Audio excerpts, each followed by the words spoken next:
Beth Mowins, Joey Galloway, and Paul Carcaterra with you. It is a chilly and breezy morning. 11 a.m. local kick. A lot of speed back to receive for Purdue. It's Raheem Mostert.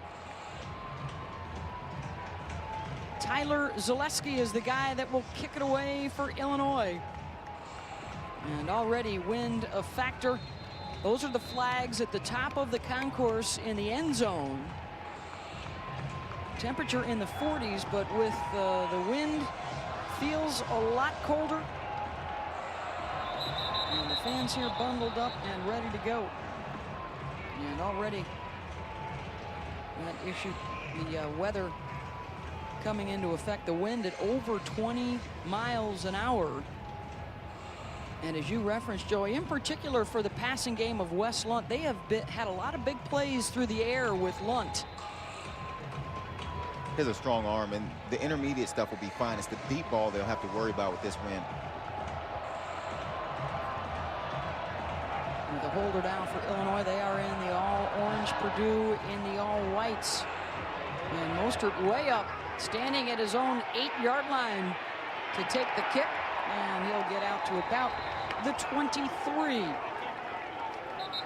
And we welcome you to Memorial Stadium for today's matchup. Purdue and Illinois. Beth Mowins along with Joey Galloway. The local papers here, Joey, saying it's a must-win this afternoon for Illinois. You could probably say the same thing for Purdue as well. These are two programs and two fan bases that are desperate for something positive to happen to let them know that better days are ahead. Yeah, and both these teams are coming off of losses last week. If you're Purdue, you're still trying to find your quarterback between Appleby and a struggling Etling. And then Illinois gets Wes Lunt back, but he was injured, and this is his first game back off an injury last game. And for an offensive spark, Daryl Hazel goes to a new quarterback today, and the first pass attempt from Austin Appleby is caught by Trey Hart, the true freshman from Mesquite, Texas. A 12-yard gain. The ball popped out after Hart had already gone to ground. It'll be important for Appleby to get a good start here today. This is his first start. Took over late last week for Etling. Get into this game, try to get into a rhythm, and this throw right here, nice and safe over the middle, easy completion, just to get a feel for your new quarterback. Ground, of course, cannot cause the fumble. Hart able to reach for the first down. Akeem Hunt is the offset back alongside Appleby, the sophomore out of Canton, Ohio. And Hunt will get the carry out across the 40. 3 games for Austin. He has a touchdown pass against Central Michigan. He rushed for a touchdown in the Southern Illinois game, and he came on to replace Danny Etling in last week's loss to Iowa. The offense has really struggled. In fact, the numbers the worst in the Big Ten Conference. And they really like Appleby's leadership. He's much more vocal and energetic. And can that make a difference today on the road? On second down, under pressure, and the pass dropped. Hunt coming out of the backfield. And that's where Hunt can hurt you. He has to hold on to this ball, but that's where he can hurt this Illinois defense. Out of the backfield, get him into route running. Nice, easy throw here for Appleby. Just a play that Hunt will make. They've got a couple of decent backs in Hunt and Raheem Mostert, who had been the starter early in the season, had a fumble against Southern Illinois. He didn't play last week, but the coaches really want to get the ball to Hunt and Mostert, as well as Danny Anthrop, one of their threats on the outside. Get the ball into the hands of their playmakers. Here is Hunt trying to step to the outside, and he's cut down at the 39-yard line. He'll be shy of the first down. D'Angelo Bentley coming up from the secondary. And I think that's an interesting call early in this game. You have a 3rd and 5. Now, I understand that Appleby's a new quarterback. Maybe you don't want to put him in that situation. But if you're Purdue, you got to let it hang a little. Go pass play on a 3rd and 5 on the first drive of the game. Instead, it's the punting unit that is out there. And the guy who just made that tackle, Bentley, second player in school history that's got a punt return, a kick return, and a pick 6 for a score in his career. He will get none of those right there. Good coverage by Purdue down at the 10-yard line. And Mostert with the tackle. So let's take a closer look at Wes Lunt, the transfer, who is coming off of an injury. Didn't play against Iowa, or against Nebraska, excuse me, but prior to that, some impressive numbers, Joey. There's 309 yards per game, best in the league. and his 11 touchdown passes, second best in the Big Ten. Yeah, Wes Lunt is a pocket passer. He will not leave the pocket. In his games this season, he doesn't have a game that has a positive rushing total at the end of the game. So he's going to be in the pocket, locating receivers, getting the ball out. Empty set. And now the inside pitch and a flag down on the play as Ferguson runs out across the 20-yard line. Josh, a terrific threat with the ball in his hands or coming out as a pass receiver. And now they're going to pick up the flag. Excuse me, it wasn't a flag. It was a yellow, bright yellow mouthpiece that flew out of somebody's mouth. Second down and short. Out of the eye, the pitch, and right back to Lunt. Looking deep downfield, incomplete at the 45. Intended for Geronimo Allison on the flea flicker.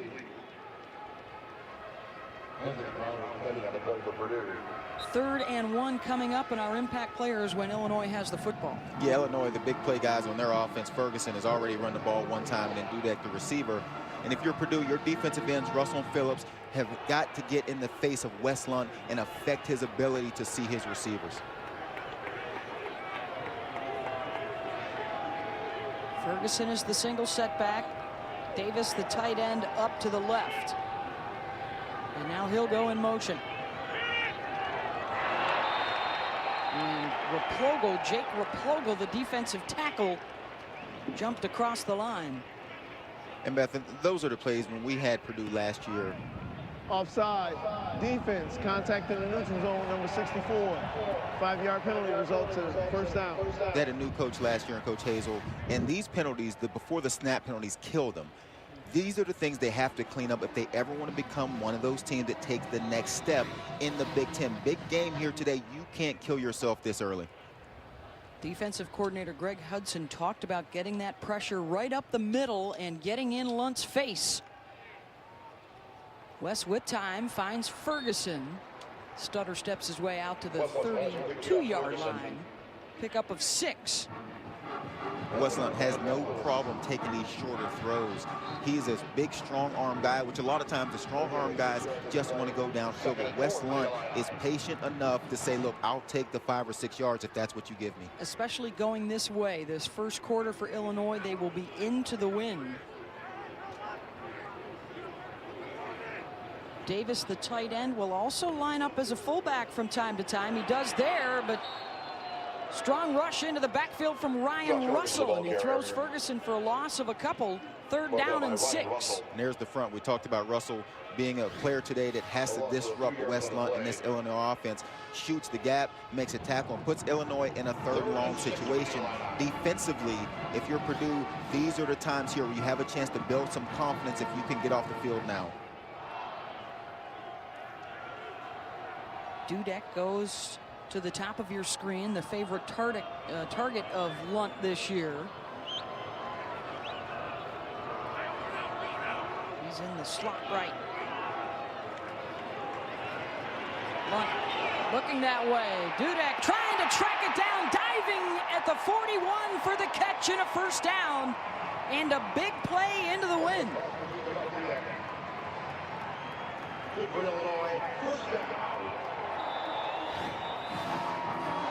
And here's Dudek right here in the slot, and he's being covered by a safety. That's Frankie Williams, a safety for Purdue, in a man-to-man coverage. If you're Illinois, if you're Wes Lunt, you look out and see your best playmaker from the receiver position covered by a safety, you always take that matchup. 30 yards on that throw. And a snap from Purdue territory. Lunt, good protection again. Overthrows his man at the 20. Let's get you back to the studio for an update. All right, Beth, thank you. This is the Dr. Pepper Conference update. Alongside Robert Smith, I'm Matt Van Burke. Texas A&M facing Mississippi State. Kenny Hill to Josh Reynolds. That didn't take long. Malcolm Kennedy, the top receiver, has been out, but no problem for this A&M offense. Way too much talent on the outside. Should be fun. Back to you, Beth. We've got a couple of quarterbacks that are both top 10 QBR in that matchup, Kenny Hill and Dak Prescott. Texas A&M had that big win on opening weekend against South Carolina, and they have use that momentum. The overtime win against Arkansas, putting together a nice resume. The swing pass to the receiver Allison, and it was read well by the Purdue defense. How about that Texas A&M offense post Manziel? They got Kenny Hill still putting up big numbers. Yeah, Kenny Hill's been outstanding, and one of the biggest questions for Texas A&M coming in, what will their offense look like without Johnny Manziel? Well, Kenny Hill has answered that question, and they look extremely good without Manziel, and they're better on the defensive side. A lot of folks, and deservedly so, giving much more credit to Kevin Sumlin for what he's been able to produce there with the switch at quarterback. Here is Lunt looking for Davis out of the backfield. And the big guy with a catch leans forward to the 30, and the reach may have gotten him the first down. Sean Robinson with the tackle. John Davis is a 6'3", 240-pound senior out of Louisville, has spent much of his career at tight end, and now they're bringing him into the backfield to line him up there as well. Man, he's a big guy. I mean, he's 240 pounds. He catches this ball heading upfield and only needs to get a half a yard to get to the first down. It's going to be tough to stop him in that situation. Ferguson back in by himself. Wheeling out of the backfield to make the catch. Gets a terrific block on the edge and then doing some work himself. Ferguson down to the 12. Matt Lacoste out on the edge there, opening up space. And an 18-yard gain. Beth, you know how much I appreciate when receivers are willing to block outside, and that's who makes this play. You look out wide, nice catch, nice run by Ferguson, but Matt Lacoste out wide, getting a block and holding. Those blocks are hard to hold for as long as you need to for these screen plays, because those defensive backs, as some argue, are the best athletes on the field. Drive that started on their own 12. Now here is the 10th play. First down, Illini.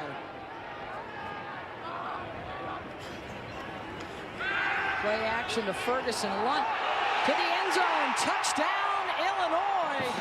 Tyler White.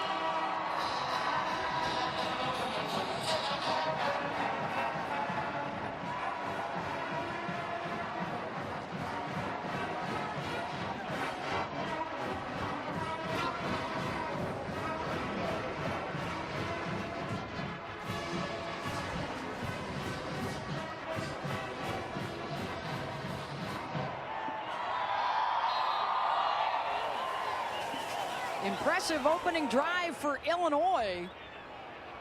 And lining up with a look that will go for 2, and now they will move out of that and get their kicker set up.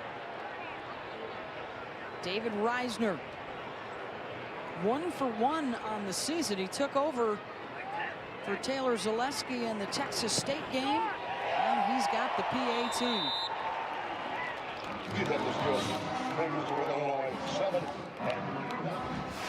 7-0 Illinois. Wes Lunt returning from an injury and promptly driving his team down the field, covering 88 yards and a 13-yard strike to White.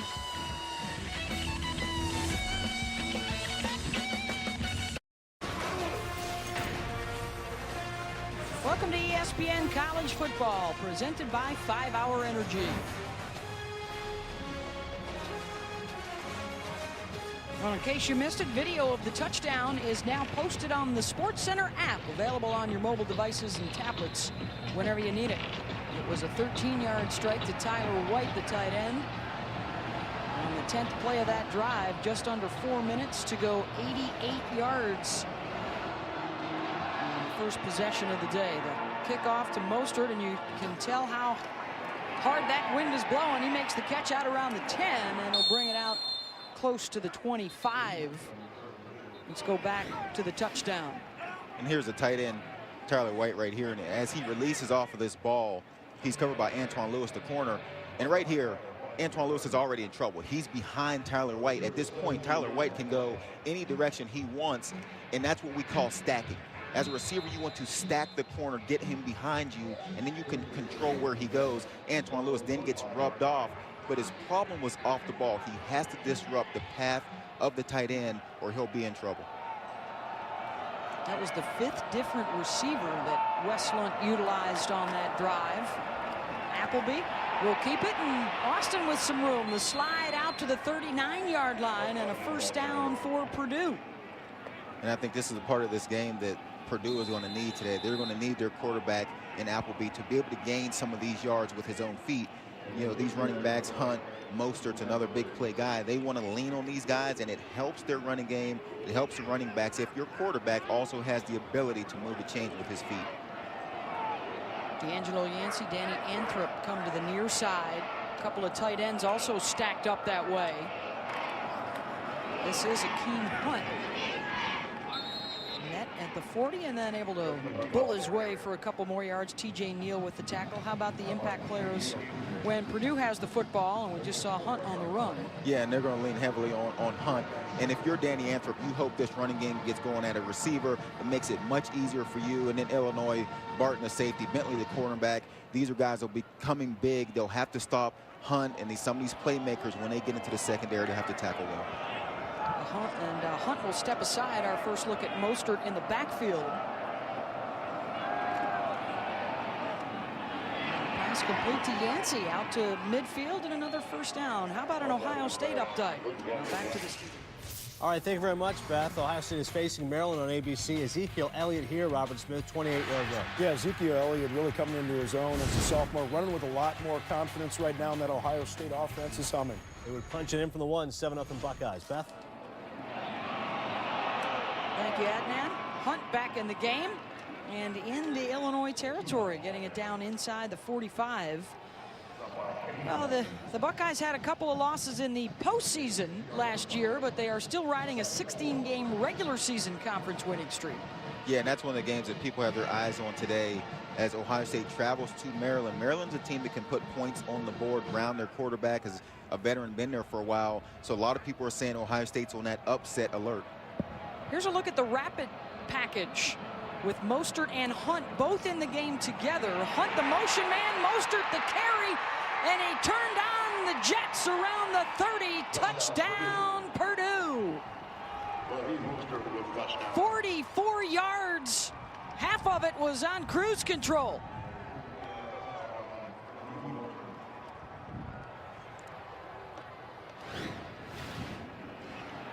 But you'll watch the respect given to Hunt, the running back, as he comes across. You can see a number of the Illinois defenders jumping outside and just opens this wide open for Mostert. We talked about getting both guys on the field.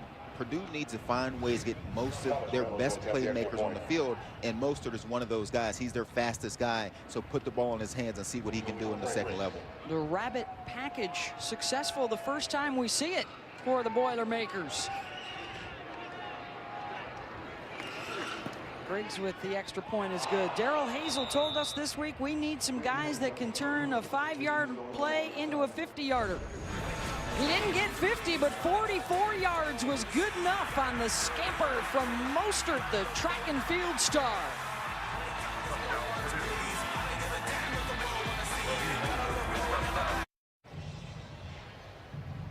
Purdue with the quick strike to tie it up at 7. An impressive run by Mostert. And you could see the defenders, once Hunt comes across in motion, the respect. Look at the flow. 3 guys flowing the wrong direction, turn, give it to Mostert out the back end, while 3 guys. Mostert's too fast. I mean, you take one wrong step with Mostert going the wrong direction, you will not catch him. His longest run of the year for a guy that was the Big Ten champion in the 60, the 100, and the 200-meter dashes.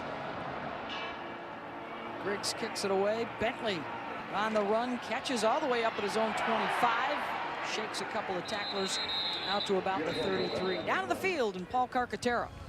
Wes Lunt spent last season on the scout team, giving the first team defense all that it could handle, and now he's doing the same thing to opposing teams. Lunt's first 4 games statistically, the best start ever for an Illinois quarterback. At 6'5" with a lightning release, physically, Lunt has it all. However, it's his pocket presence that stands out, according to offensive coordinator Bill Cubitt. Cubitt told me Lunt is like a coach under center, dissecting defenses with his mind. Getting these young receivers into the flow of the game will allow Lunt to go next level, Joey, with this Illinois offense. How about in the pocket to the tune of almost 68%, his completion rate. And he's been coming up with big plays. Incomplete on that attempt, but he had a 30-yard pass play earlier in the quarter, his 11th of the season. And Paul talked about Lunt in his completion percentage inside the pocket. If you're Purdue, you have got to move him around. He will not run. He won't take off. He's not a guy that's going to gain yards with his feet. He wants to be comfortable. He wants to be in the pocket. You have to bring the rush to his face and make him move. He was out with the leg injury in their last game. They had to go to Riley O'Toole. Purdue, 8 guys in the box, and they stopped the run. Back to Adnan in the studio. All right, Beth, thank you very much. Another Dr. Pepper conference update. Texas A&M and Mississippi State over on ESPN with Robert Smith. Here's Josh Robinson, 49-yard run. A little bit of speed option here. You see A&M defenders just kind of running around blocks. A nice run there, nice answer for Mississippi State, but they muffed a punt in their own territory. That's 7-all right now, Beth. Well, what a huge day in the state of Mississippi. Both Ole Miss and MSU 4-0 for the first time. Lunt looking for Davis across the middle. John trying to go down to make the catch. The officials are looking at one another, and they will rule it a completion at the 45. Sean Robinson with the tackle, a 12-yard gain.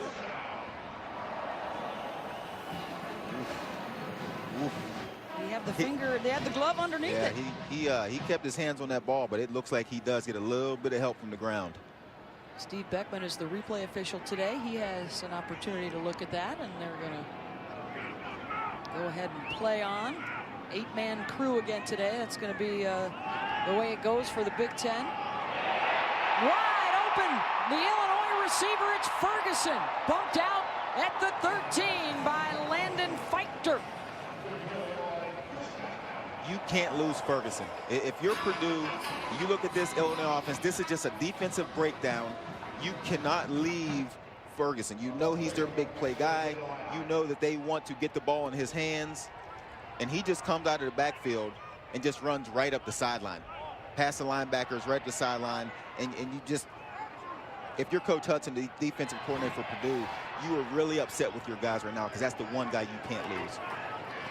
Well, fakes the throw, the end around. Ferguson cuts it back at the 5, down to the 2, and it's 1st and goal, Illini. Ferguson carving up this Boilermaker D. Yeah, nice blocking up front. Give the offensive line credit there. John Davis gets a nice block to seal the end, and it just turns Ferguson loose into the secondary. One of the top receiving running backs in Illinois history is Josh Ferguson. Lunt to the air, to the end zone, incomplete. Looking again for White, who caught the touchdown pass earlier.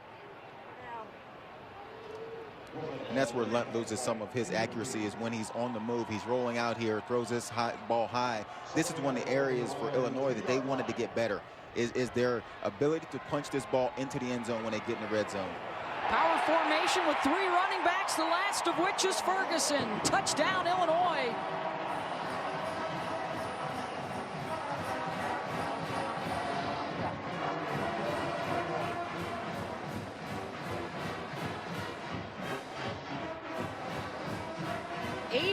Yards of total offense already for Ferguson, the junior out of Naperville. And he's got his 5th touchdown run of the season.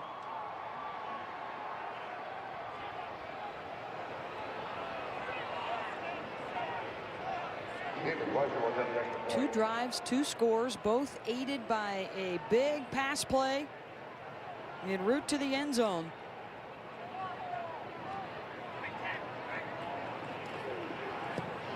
Extra point is good. It was a 41-yard pass from Lunt to Ferguson that set them up nicely in the red zone, and then Josh able to finish things off. Lunt to Ferguson through the air. Ferguson around the end, getting it inside the 5, and then Josh will finish it off.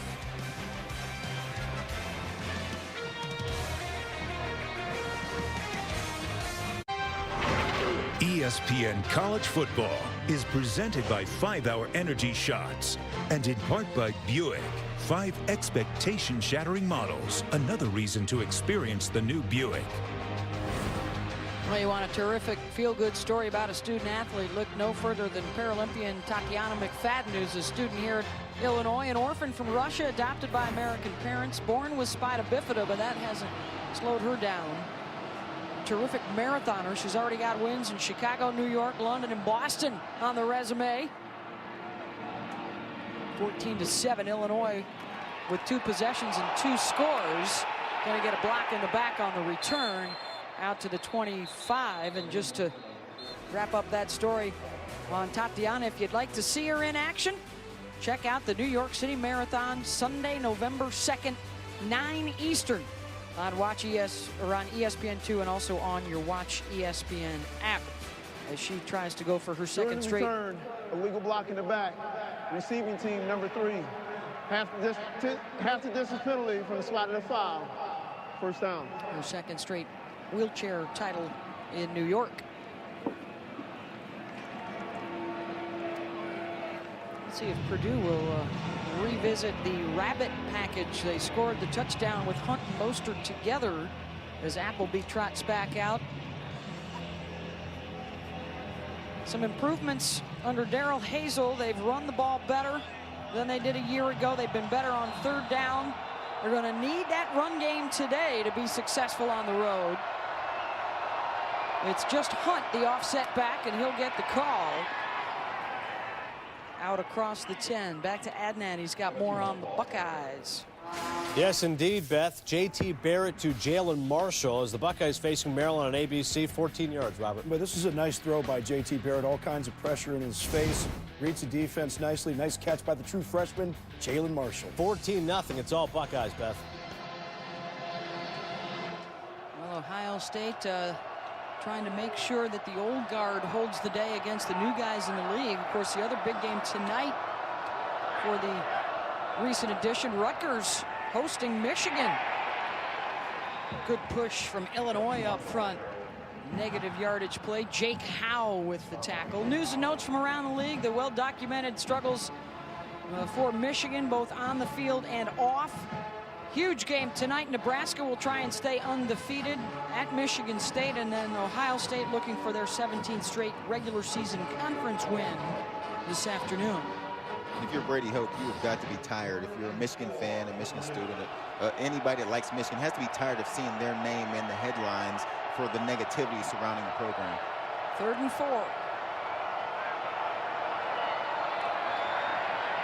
Good protection for Appleby. He'll step up, throwing it underneath. The catch is made out to the 24 and a first down. Got Gregory Phillips, the true freshman from Georgia. Nice play by Appleby. The ability to step up in the pocket, not to panic. Keep your eyes downfield, stay alive, and then just finds his receiver standing in a nice soft place in that zone. But that's a nice job keeping it alive, allowing Phillips, the receiver, time to find a spot to catch a first down. Appleby getting the start today. They like his big arm. He's got a big personality in the huddle as well, looking for a spark for this offense. They set up the screen. Hunt with a couple of blockers in front will be about a yard shy of the marker. Another good chunk yardage there, though, a pickup of 9. Appleby taking over for Danny Etling under center. Danny, oh, we were at the game last year, Joey, against Northern Illinois when Etling became the starter. Sort of a similar situation. They're struggling at the quarterback position, not sure which direction to go. And then here comes this young kid, Etling, who's on their sideline that they talked about how good he is. And then he steps into the game and actually has a pretty good start. And since then, it's not gone the direction he would like to see it go.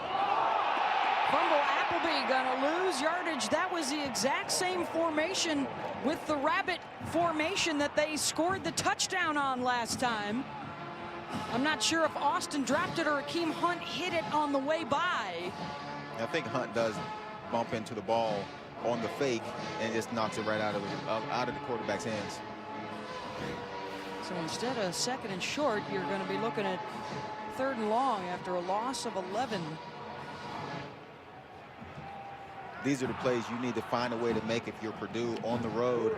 You're 3rd and long inside your own territory. You don't want to give this ball back to Wes Lunt already. You have to find a way to make these critical plays on 3rd down to stay on the field. 33 Anthrop has been the favorite target They'll throw it underneath.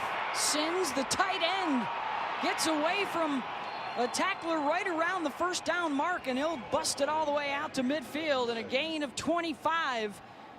Darius Mosley is the guy that can't bring him down. Appleby again having the ability to step up but keep his eyes downfield and throws a strike on the run. We talked about the last series. You know, Wes Lunt rolled out and he loses his accuracy. You can see already in this drive that Appleby has the athleticism to keep his shoulders square as he steps up and can deliver downfield. 18th game in a row with a catch for Justin Sins. It's first down. The give is to Mostert. Might have gotten his helmet out to the 50.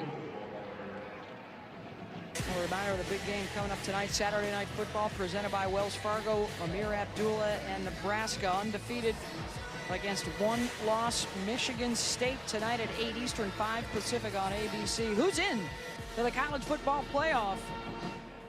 Yeah, you know, normally you draw up 3 or 4 keys to a game. This one is going to be Abdullah versus this Michigan State defense. That is the entire key, is Nebraska needs to see if they can continue to get Amir Abdullah to the second level. He reels off long runs, he's physical, he's fast, and if he can continue to get into the secondary of Michigan State, the Nebraska offense will have a chance to put points on the board. Abdullah is tops in the nation, FBS in all-purpose yardage. Hunt with the carry, wrapped up right at the line of scrimmage by Jihad Ward. And that'll set up a third and about 7. It's interesting to me that the Purdue offense keeps running between tackles with these running backs. That'll take care of the first quarter here in Champaign. Illinois with a couple of possessions and a couple of touchdowns.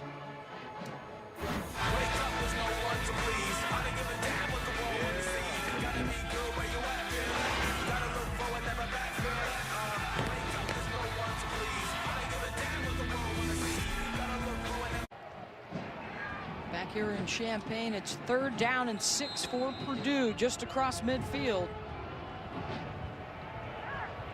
Austin Appleby is 2 for 2 on 3rd down and passing. Flushed out of the pocket, Appleby downfield. He's got the first down. Anthrop bouncing inside the 25. Eaton Spence with the tackle, 21 yards on the gain. I've talked about this a couple times already. Appleby's ability to see the rush, to feel the rush, not see it, but feel the rush. You can see Woods, the defensive end, in his face, steps around it and keeps his eyes downfield. This is a feel. Feel these guys, but see your receivers. He's completed 3 or 4 of these balls where he has stepped around the rush and kept his eyes down and found his receivers. Hunt, mid a tailback.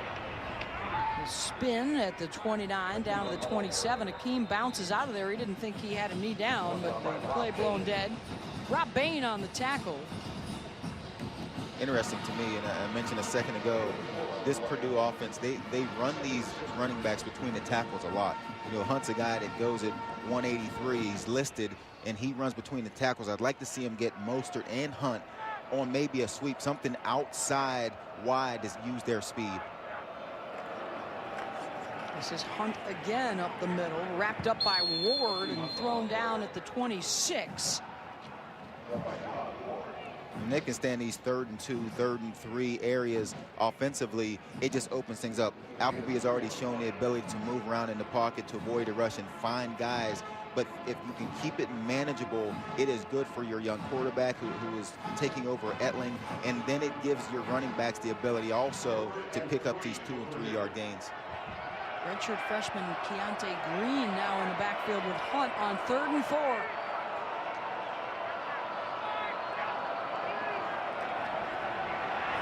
Appleby, elusive, drops it off underneath for Anthrop, and he looks like he's going to be a yard shy. Mason Monheim with the coverage. And I think I would go for it in this situation. You're at Illinois. It's windy down there. We already talked about that. You can see the flags waving at the top of the stadium. You can see the American flag, you know, up in the air. So kicking in this arena is not easy to do. So in this situation, you get a 4th and 1, you go for it.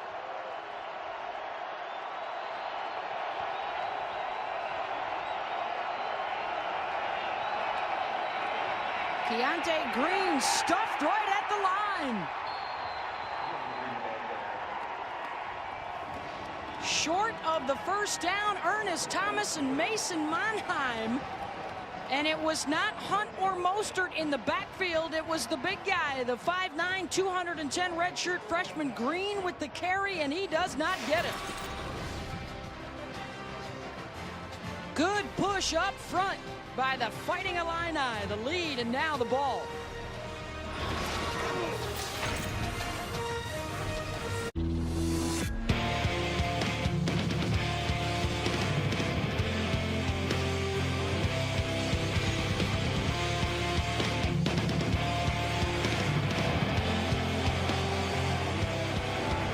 West Lawn off to a good start. A couple of possessions, a couple of touchdowns for the Fighting Illini. He's tops in the Big Ten, over 300 yards per game through the air. He's already had a couple of big passing plays to lead to their touchdowns.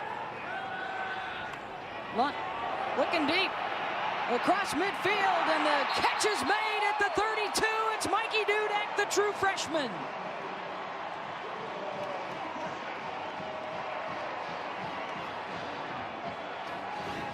But there's the matchup. Dudek versus the safety, Frankie Williams. Safeties in coverage is just not their strong point.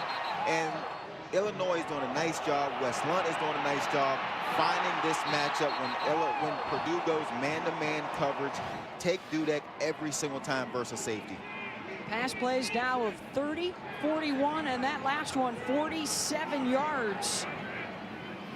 And Illinois will go with a couple of tight ends in the eye behind Lunt. This is Davis. We've seen him at 3 different positions already here in the first half.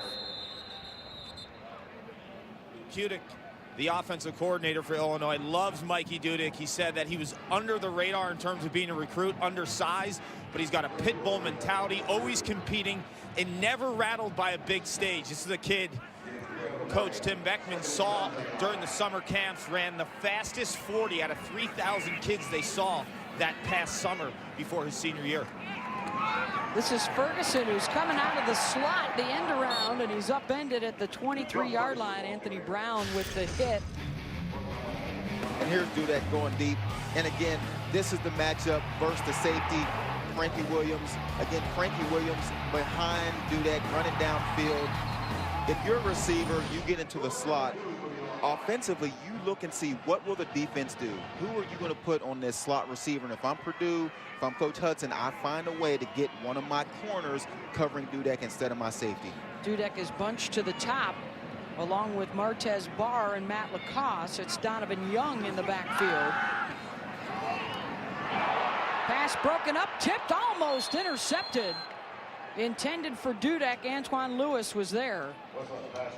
How about a Mississippi State update? Here's Adnan. All right, Beth, it has been exciting so far against Texas A&M. Josh Robinson, Robert, 2-yard touchdown run. Yeah, Mississippi State goes right down the field. A&M some costly drops on that last drive. Beth, we never had to worry about Joey dropping the ball. I always like Robert Smith for a reason. I like that guy. He knows what he's talking about. Sage indeed. We'll take a timeout and ponder the truth of that statement from Robert Smith, amongst other things.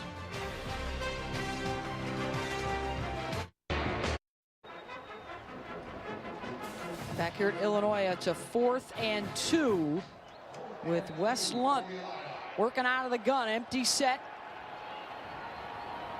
Dudek is slotted to the near side.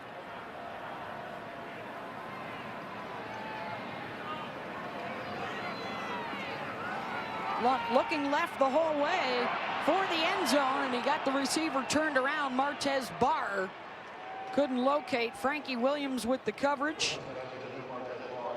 Taylor Richards was bringing some heat on Lunt.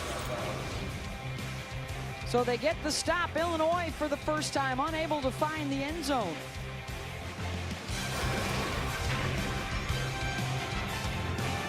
(14-7), Illinois denied, and Joey, a missed opportunity for the Illini. Yeah, you mentioned it. Dudek was in the slot, and again, he is matched up this time with the safety.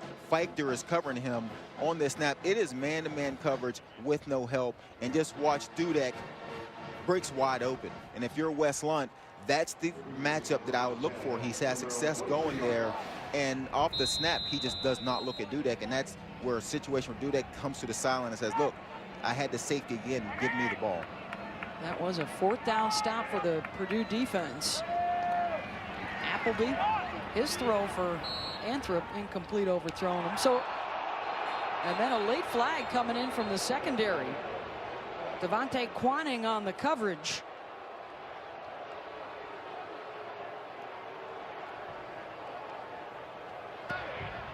Pass interference, defense, number 3. 15-yard penalty results in an automatic first down. We're going to call that on Taylor Barton, the leading tackler in the Big Ten Conference, the safety, number 3. And he gets there early. He has his hands on the receiver. The ball might not have been catchable was the argument, but there is no doubt that the defensive back is there early. So he caught, they just had a mistake in who they assessed that penalty to. It was not to Barton, it was to Quanning, 37. First down, Boilermakers. Mostert and Hunt in the backfield together. This is Raheem Mostert to the 40, picks up a couple. Tonight on ESPN, college football primetime presented by Hampton Hotels, LSU and Auburn, followed by Utah, UCLA. Both games also available on your Watch ESPN app. It is a huge day around the SEC West, and for LSU, already with a loss at home, will turn to a new quarterback, Brandon Harris. And what a gauntlet Auburn is about to start up in 5 of their next 6 against ranked opponents. Hunt spinning out across the 45 to the 46. Zane Petty with the tackle. And offensively, Purdue, and looking at film of this Illinois defense, must feel that in between the tackles, running these running backs is where they can make their hay. They broke off the long one to Mostert with Hunt coming in motion, making the defenders move. But again, I would like to see, you got big play guys, get them outside, get them in space with the ball in their hands, as opposed to keeping them in between tackles where their speed and their elusiveness is negated inside with all the big bodies.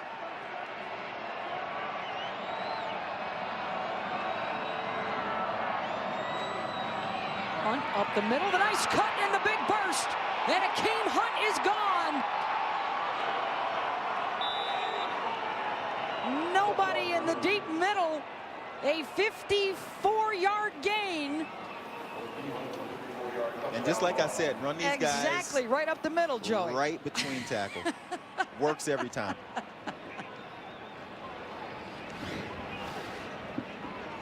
Hunt with a nice burst, good block up front, and untouched.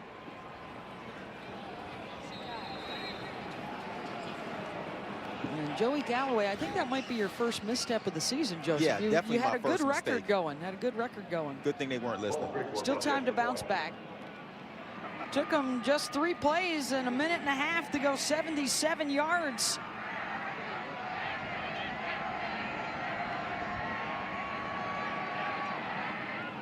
A couple of teams that have struggled in league play the last couple of years, looking for a big win to turn things around, and they're playing like there's a lot on the line today.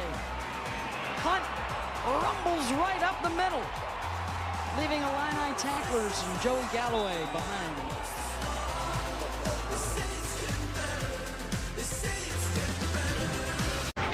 ESPN College Football is brought to you by Goodyear, chosen by experts for superior performance. Goodyear, more driven.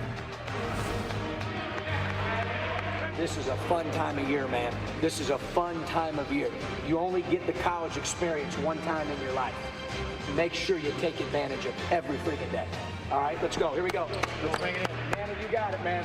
1, 2, 3. 1, 2, 3, man. Valley basketball team starting out their preseason practices yesterday. They've got 4 returning starters coming back. Big recruiting class. They'll be excited about hoop season. couple of big running plays for touchdowns. Raheem Mostert and Akeem Hunt with 2 scores for Purdue on the ground. D'Angelo Bentley with the return out across the 25. This is the last touchdown run. And you watch linebacker TJ Neal is unblocked here. Tietzma, the D lineman, gets crashed down, and then Neal has to touch this guy. He is just completely unblocked. That's the guy that has to make a play. If he misses, they're in man-to-man coverage. Everyone else has their back turned. If TJ Neal misses the running back in this situation, it's going to be a jailbreak, and you can see he's untouched here, coming right up the middle, straight down the field, and everyone else is gone. And in case you missed it, video of that touchdown is now posted on the SportsCenter app, available on your mobile devices and tablets whenever you need it. 1st and 10 for Wes Lunt and company. Pressure right up the middle. Hunt somehow got it away. It's caught by Ferguson. Tapping his way up the sideline. Still will end up with a loss. Rajon Howard and Jelani Phillips were bringing the heat on Wes Lunt. And this is what Purdue has to do, is get their defensive ends, Russell and Phillips, in Wes Lunt's face. Nice timing, nice speed to get around the edge. As Lunt is trying to run a screen play, it takes a little bit more time than that, and defensive ends and Russell and Phillips are just too athletic for the tackles and the offensive line for Illinois to hold them out that long. Loss of 10, 2nd and 20.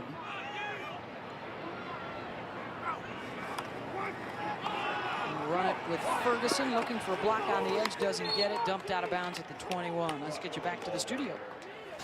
All right, thank you very much, Beth. A Taco Bell studio update. Ohio State and Maryland. This is J.T. Barrett, Robert to Michael Thomas.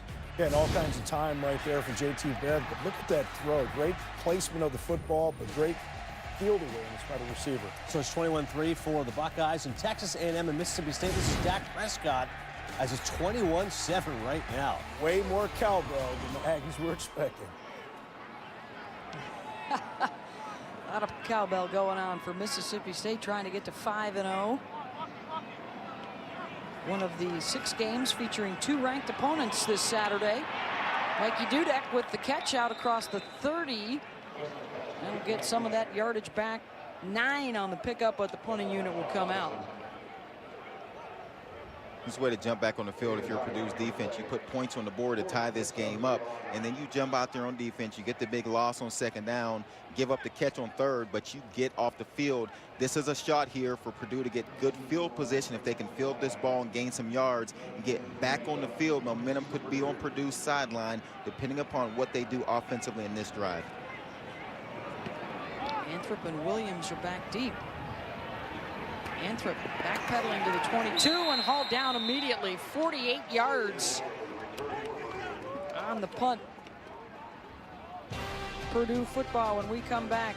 The Galloping Ghosts, the legendary Red Grange here at Illinois.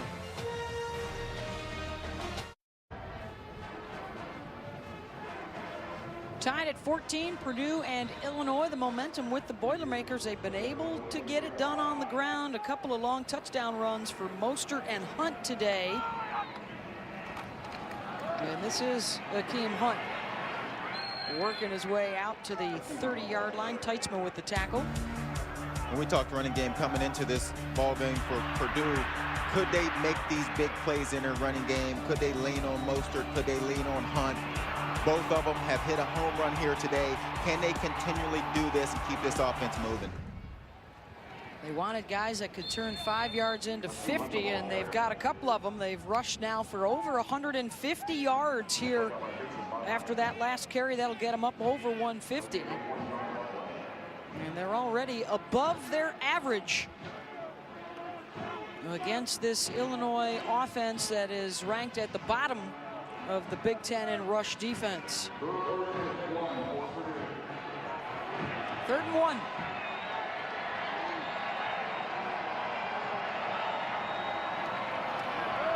Hunt gets the call and the first down as Akeem goes over 100 yards rushing on his own today. If you're the offensive coordinator, shoot for Purdue, you're pretty excited because you're breaking in a new quarterback now. He's replacing Etling. You're trying to get your offense going. Nothing better for a quarterback who's starting than a nice running game. Hunt now 107 yards on 14 carries. Appleby's excited. Shoop is excited. And the team's excited when they can start moving this football and make it easier for their quarterback.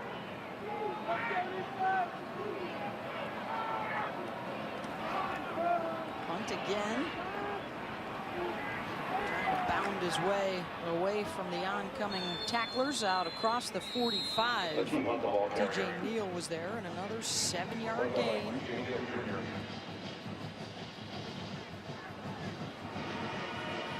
Hunt got up a little slow after that last play. Again, we talk about this running between tackles, and your guy Hunt is, you know, about 183 pounds. That's a lot of pounding in there. That's a lot of bodies in there. You get hit a lot. He has 15 carries now on the day, and it's in the first half. We'll see how he holds up with this type of running style. We'll line him up as the slot receiver. Keontae Green in motion. He's got the football, knocked out of bounds at the 49-yard line, close to the first down, and they'll give it to him. Well, what if I told you that their jersey said Boston College, but they were playing for someone else? In the late 70s at Boston College, they got mixed up with the real good fellas and started shaving points. And what if I told you that once the fix is in, it can't be fixed? ESPN Films 30 for 30 presents Playing for the Mob, brought to you by Infiniti. That's Tuesday night at 9 o'clock on ESPN and Watch ESPN. First and 10 Boilermakers at midfield. This is Hunt again between the tackles, grinding out a couple of yards. Teichman with the tackle. Hunt needing a little bit of help. He's been working hard here in this first half. Gets up to his feet. And Mostert now will join him in the rabbit package.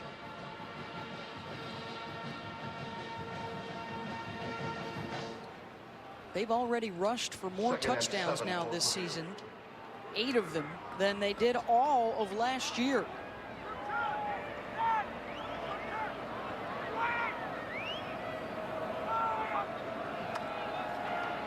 Appleby, incomplete.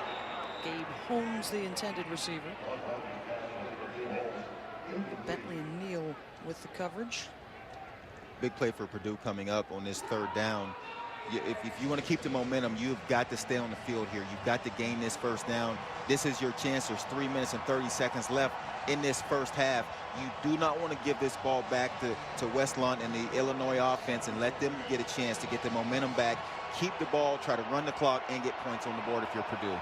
Appleby hasn't missed yet on a third down. 4 for 4 through the air. He'll try that way again. And a good tackle by Mason Monheim. And Purdue will be short after the catch by B.J. Knopf. Outstanding tackle by Monheim. This looked like a situation where the receiver is just going to fall forward with this football. Monheim comes up and stops him clean. That's Knopf, the receiver. And that is just a solid tackle from a guy that they talk about how hard he works.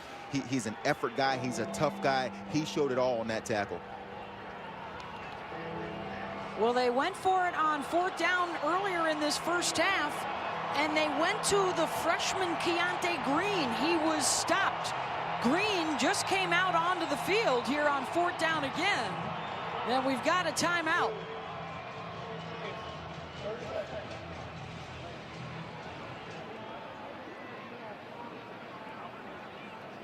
And with a 4th down looming, we'll remind you of Monday Night Football. Coming up with a couple of former Big Ten QBs going toe-to-toe. It's Seattle and Washington. Russell Wilson and Kirk Cousins, Monday night at 8:15 on ESPN. No other night is Monday night. What's going on down there for Purdue right now? From Purdue, you mentioned they bring in Keontae Green. Last time in this situation, they ran him between tackles. They got stopped by this Illinois defense. This time, and again, they've had success in between tackles, and you're thinking 4th and 1. Generally, you say, get the ball downhill right now between the tackles. If I'm Purdue, again, I like putting the ball in Hunt's hands. He's my playmaker. On these 4th downs, when you need a play, I'm going to the guy I've leaned on the most, and that's Hunt. And out of the timeout, it will be Akeem Hunt back into the game. Direct snap.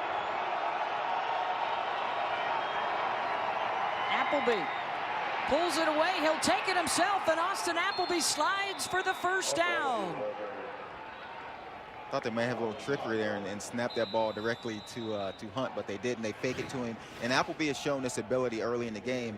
He is not a game breaker by any stretch with his feet, but he is good enough to get you these first downs, understands where the chains are, just needs 1 yard here, and he makes a nice read and gets it around the end.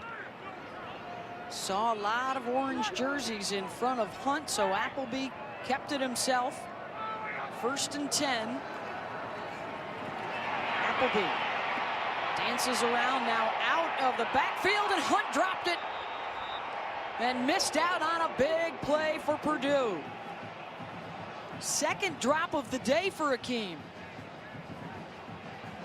And as I say, Beth, to get these guys out in space, especially your big play guys like Hunt, like Mostert, and get the ball in their hands, maybe that's the problem. Maybe, because you're right, that's his 2nd drop of the day. In this situation would have been a huge play. He had room to run, and then you start to wonder, is the concern that they can't catch the football when they get out of the pocket? Nice play by Appleby. They'll go back to the ground. More success up the middle for Hunt. And he will move the chains once again. A 12-yard gain. Taylor Barton with the tackle. And again, I can't say enough about Appleby and the way he's able to see the rush, get outside the pocket, and deliver a strike. Not just throw the ball, but he has thrown the ball on the money when he has gotten outside the pocket and put it right in his receiver's hands. 8 different guys. He's 9 for 12 for 93 yards is Appleby.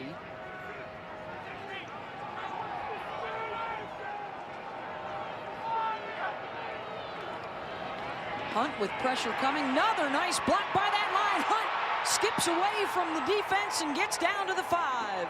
1st and goal, Purdue. Taylor Barton had him and couldn't hold him. Yeah, and Illinois sends a cross-dog blitz here. Both linebackers blitzing, and then the blocking up front picks off one linebacker, and Hunt can squirt up through the offensive line. That is a beautiful play call, called into the right defense. They bring that blitz, and you pick off a linebacker. There's nobody left in that middle level, and that's how you get 24 yards. Hunt already over 150 yards on the ground here in the 1st half. Hunt trying to find some room, and it won't show itself. Ernest Thomas read that one well. Clock running under 50 seconds. Purdue has a couple of timeouts. Yeah, the Illinois defense, they were all about stopping Hunt on that run play. If Appleby would have held on to this ball like he did on the 4th down, he's walking into the end zone. They sold out defensively, and it worked.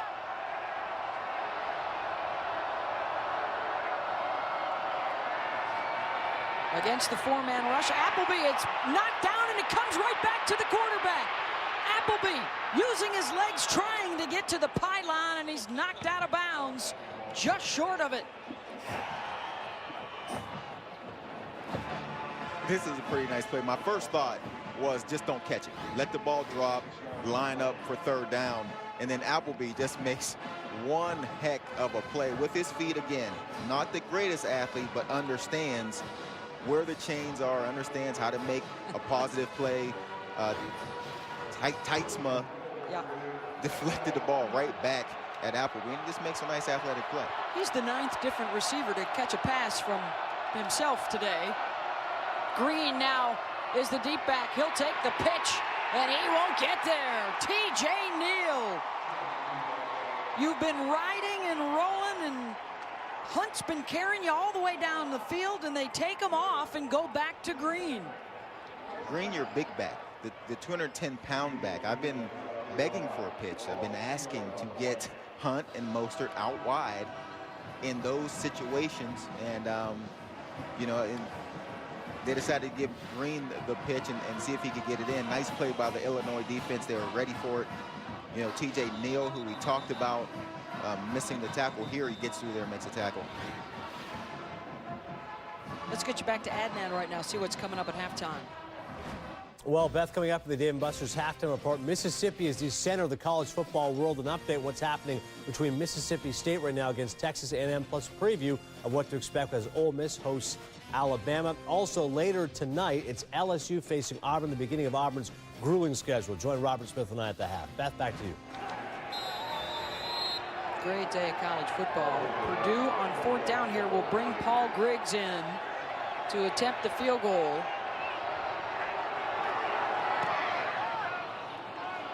And the 20-yard attempt is good. A couple of drives of around 7 minutes for Purdue. They did not score on the first one when they went for it on 4th down. They choose to go for the points this time on their 15th play of the drive, and they take the lead. Let's take a look at this week's rankings, brought to you by Chick-fil-A. And here is this week's top 10. Of course, this is the AP poll. We still have to wait a couple more weeks before the College Football Playoff Selection Committee comes out with their rankings. But Florida State on top. They've got wins over Clemson and Oklahoma State. Of course, Oregon will be dropping after their loss to Arizona. And some guys to keep your eye on tonight. Nick Marshall and Auburn hosting LSU. Amir Abdul, is he the best running back in America? He'll have to prove it against one of the best defenses in Michigan State. And then Brett Hundley finally got things rolling with UCLA last week. We'll look to keep it going against Utah. Final 6 seconds of the first half. And the kick is short, taken by the up man, Tyler White, out across the 40-yard line. And that will do it for the first half of play. The officials looking at each other, thinking about whether or not they need to get a second or two back on the clock. They're thinking it's cold out here. Let's get in. It's windy, it's cold, let's go in. We have reached the half. It's a big opportunity for Purdue and Illinois, and it's the Boilers at the half. Down to the field and Paul. Coach, almost 200 yards on the ground, the majority up the middle. Why so successful running the ball between the tackles today? I think our guys are doing a good job of matching up on the zone play, and we have some options off of that that's keeping them honest with the zone read and the guy slipping into the flat. What will be the biggest challenge in the second half facing Wes Lunt in this passing attack from Illinois? Well, we got to get pressure on him, keep pressure on him, make sure that they don't get any cheap balls down the field, and play solid defense throughout. Thank you, Coach. You're welcome. 199 yards rushing in that first half for Purdue. They've got the lead. Now to Adnan and Robert in the studio, the Dave & Buster's halftime report. Welcome to the Dave & Buster's. Welcome back to ESPN College Football, presented by 5 Hour Energy.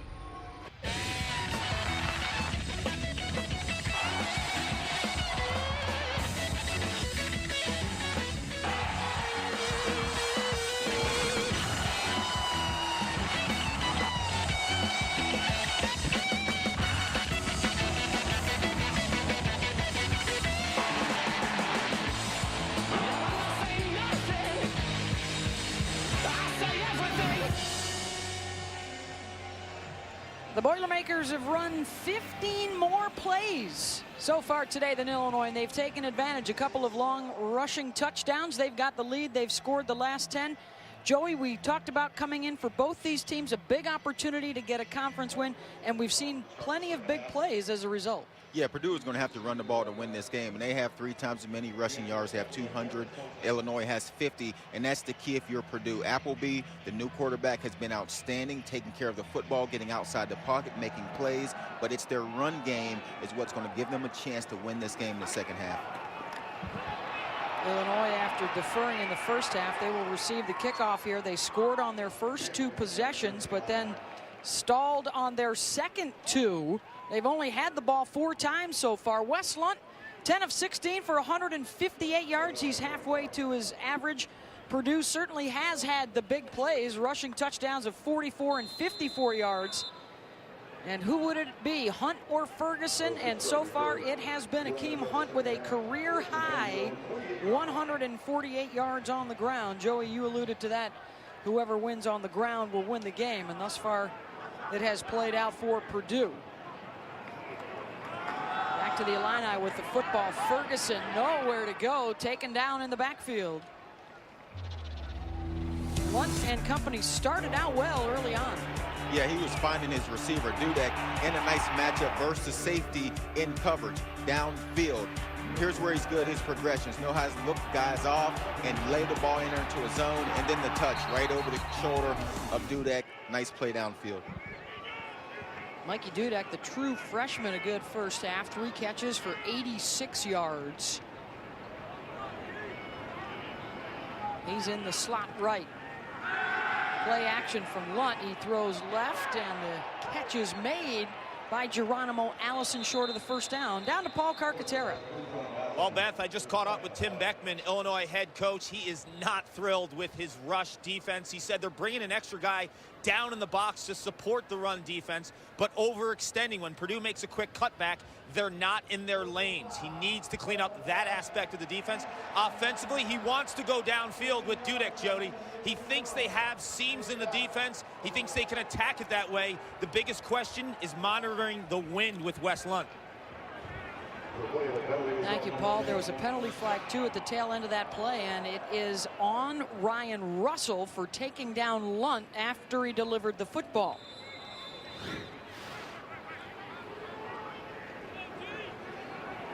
That'll tack on the extra yardage. 1st and 10 for Illinois, just across midfield.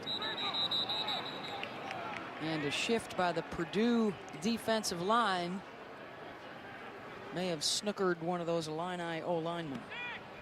False start. Offense, number 75. 5-yard penalty. Remains first down. That's on Patrick Flavin. They have had to move guys around up front, but it has been for Tim Beckman and company. That's where their experience is. And they have been opening up some opportunities for Illinois on those first 2 drives, but not running the ball as well as they would like so far today. Ferguson extended all the way out to the sideline. Frankie Williams is the guy that hauled him down. And Ferguson does a pretty nice job here of setting up his blocks. The little step to the inside. This looks like this play is going to stop. He steps inside, sets up the block of John Davis on Russell. Russell goes inside to shut him down. Ferguson has the ability to get outside, get some of the yardage back, but it sets up a 2nd and long. And when Illinois gets in passing downs, it allows Russell, it allows Phillips to not worry about the run, pin their ears back, and try to get around these tackles. 13 touches so far today for Ferguson on the ground and as a receiver. 2nd and 11. Josh is the deep back in the eye. And Illinois using a timeout to beat the play clock. Team's first. Their first timeout early in this 3rd quarter. The Illini down 3 with the ball.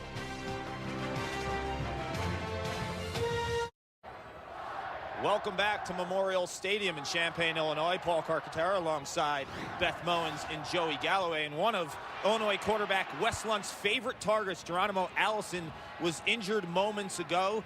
Trainers worked on his right ankle. He's actually going to try to give it a go, but I'm watching him on the sideline walking very gingerly.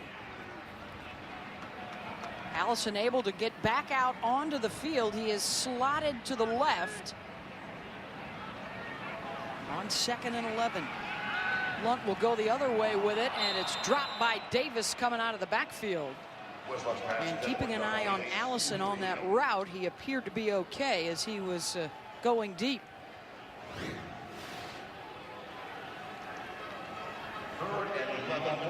Yeah, and it's tough on these kind of days. Yeah. It's 40 degrees out here, windy. It is just a gloomy day here in Illinois. It is tough for a sprinter, for a speed guy, especially if you tweak a muscle. It's tough to get it warm again and be able to run. Allison 2 catches for 10 yards so far. On 3rd down,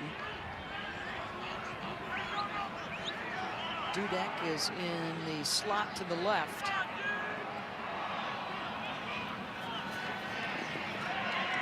Lunt's pass tipped at the line of scrimmage, incomplete. It was Jake Replogle. The goal was to get guys in Wes Lunt's face, get pressure up the middle because he likes to get the ball out so quickly. Good job by Replogle. If you can't get there, get your hands up. That is a big stop to get the defense off the field. And what a turnaround for this Purdue defense. They gave up 14 points in a hurry in that first quarter, and they have held Lunt and the Illini in check since. End over end kick. The fair catch is called for by Williams. And the Boilermakers will have it 1st and 10 at their own 14-yard line.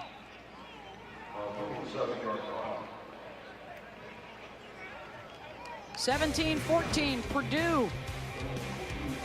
We've seen some thoroughbreds on the run today for Purdue. ESPN College Football is brought to you by Kohl's. Find your yes, Kohl's.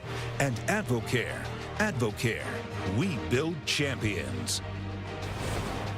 You are looking at Auto Scout, the automated video analysis system for football and other sports that researchers here at Illinois are developing, and they're working with the Illinois football team. It assists coaches in analyzing large collections of video clips and more help in their game prep. Akeem Hunt back out there, offset in the backfield. A big day on the ground for Purdue thus far. Not much there, but Hunt and Mostert both with long rushing touchdowns today. And it's been the big play for Purdue. They run the ball continuously between the tackles. You can see the blocking on the left side of this line. That's Hedeland over there. That's King over there. I mean, these guys are sealing off these blocks. Open this thing wide open for Mostert. Untouched up the middle. Safety out the box. This is T.J. Neal, the linebacker, unblocked in this situation. Has to find a way to get his hands on the running back, Hunt. If you don't, Hunt will reel off 50 yards before you know it. That was 54 yards from Hunt. They are a yard shy of 200 for the day. Incomplete, jarred loose by Eaton Spence. What a turnaround for Purdue with Austin Appleby at quarterback. Of course, a little different competition too. Last week against Iowa with Danny Etling at QB, just 156 yards of total offense, only 84 on the ground.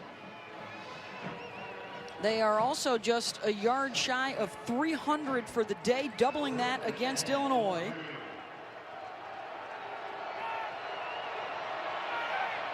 Third and 10.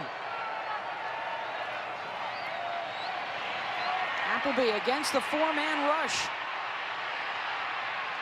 Couple of pumps, now we'll try and run for it. Shoved out of bounds short by Spence. And it's 4th down. Just know where to go with this football, but Appleby does do a nice job. He has very nice pocket presence, feeling the guys around him, stepping up, taking care of the football today has been key for Purdue. Hasn't put himself in a position to make a bad play. Hold on to the ball, doesn't get a first down, but you punt this ball away. Don't take chances in your own territory. Didn't get the first down there, but he's still 50% on the day. This is the second punt for Purdue. It will bounce at midfield. And a couple of good bounces for Purdue. They'll down it at the 41-yard line. 39 yards on that punt. Let's take a look at the latest dish, brought to you by the Dish Network. A full slate of games today and tonight on the family of networks. Auburn, LSU, Nebraska, Michigan State, Utah, UCLA, all coming up later in prime time. I know a lot of people interested in seeing just how good Amir Abdullah is for Nebraska, the top rusher in the country last season. He's back out in front of the pack again this year.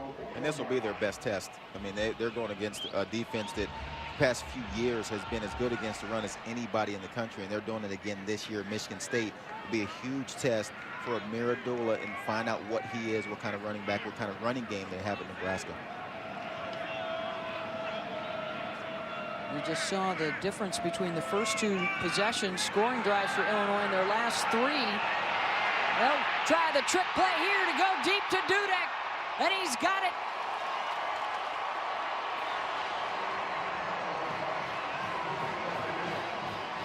Down to the 12-yard line, another huge pass play that he hauls in, 47 yards. And Dudek is in the slot, once again matched up on a safety.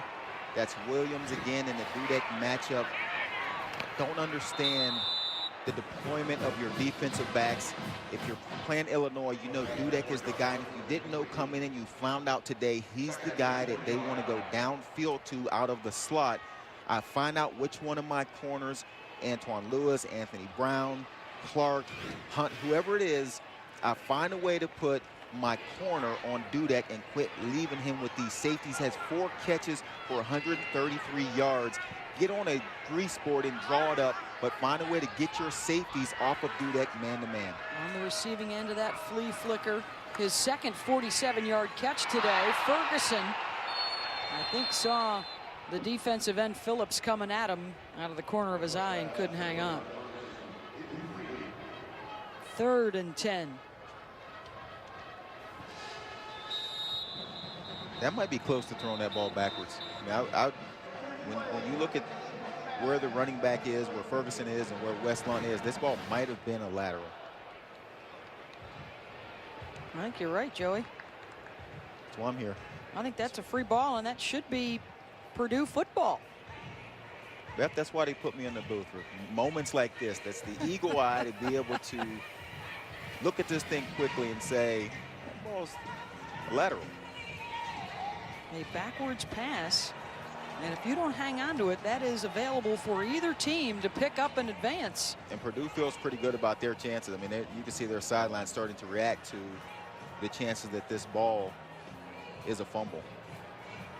And it now is under review in the booth up here in the press box.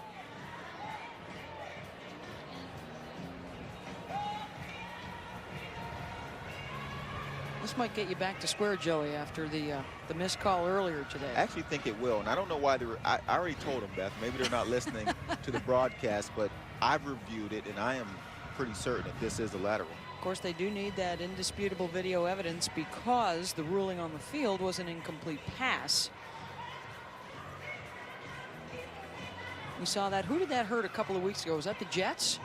Yeah. In the NFL, they had the scoop and score, but that was blown dead. And I know there's a lot of people that are saying, hey, any kind of pass play like that, now you almost have to kind of hold on to your whistle until the defense at least has an opportunity to get it and go.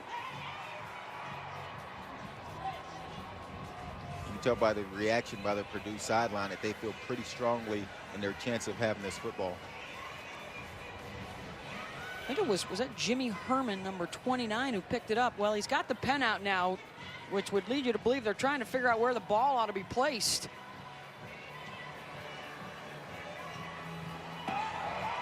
After further review, the pass was a backwards pass that was incomplete, and it recovered by Purdue in the immediate continuing action. Therefore, by rule, the ball belongs to Purdue, 1st and 10 at the 19-yard line. Referee Sean Smith delivering the good news to Purdue, the bad news to the folks here in Champaign. The day's first turnover will go to the Boilermakers in the red zone. And this is why defensively you always play these out. You always see an annoying defender grab a ball and run it, start running with it when it's a dead ball. But that's why they play it out, is for that situation right there. After the flea flicker, the long pass play sets up Illinois. They give it away. And Purdue will go back to Akeem Hunt, tackled by T.J. Neal. It's going to be 29, Jimmy Herman, who will fall on the loose ball. And Illinois is lucky here that he doesn't scoop this ball up and run. He had all day to do it. He just simply falls on it. But that could have been a situation where he grabs this ball and runs with it.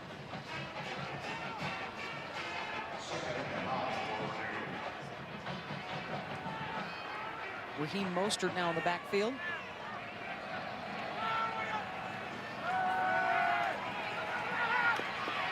Appleby rolling out to his right. Finds Anthrop, who breaks a tackle. Across midfield, Anthrop streaking down the sideline, and the Boilermakers will score.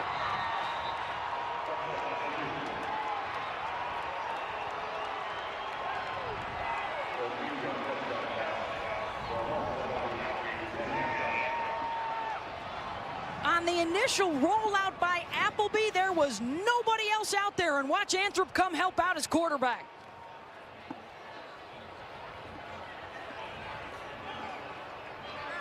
80 yards on the touchdown. Appleby to Anthrop.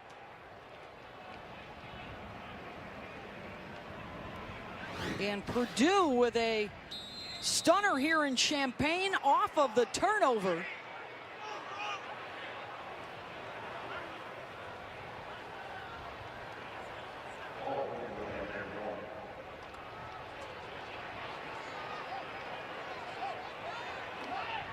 The extra point for 17 unanswered after they trailed early.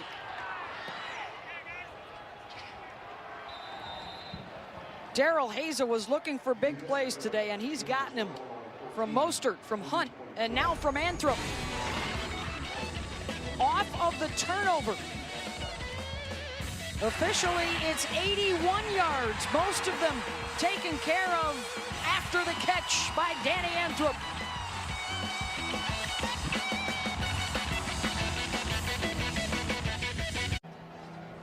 Well, for the Purdue Boilermakers, 7 touchdowns off of their 7 forced turnovers on the season. And after the fumble recovery by Jimmy Herman, they strike quickly. 80 yards. Appleby to Anthrop.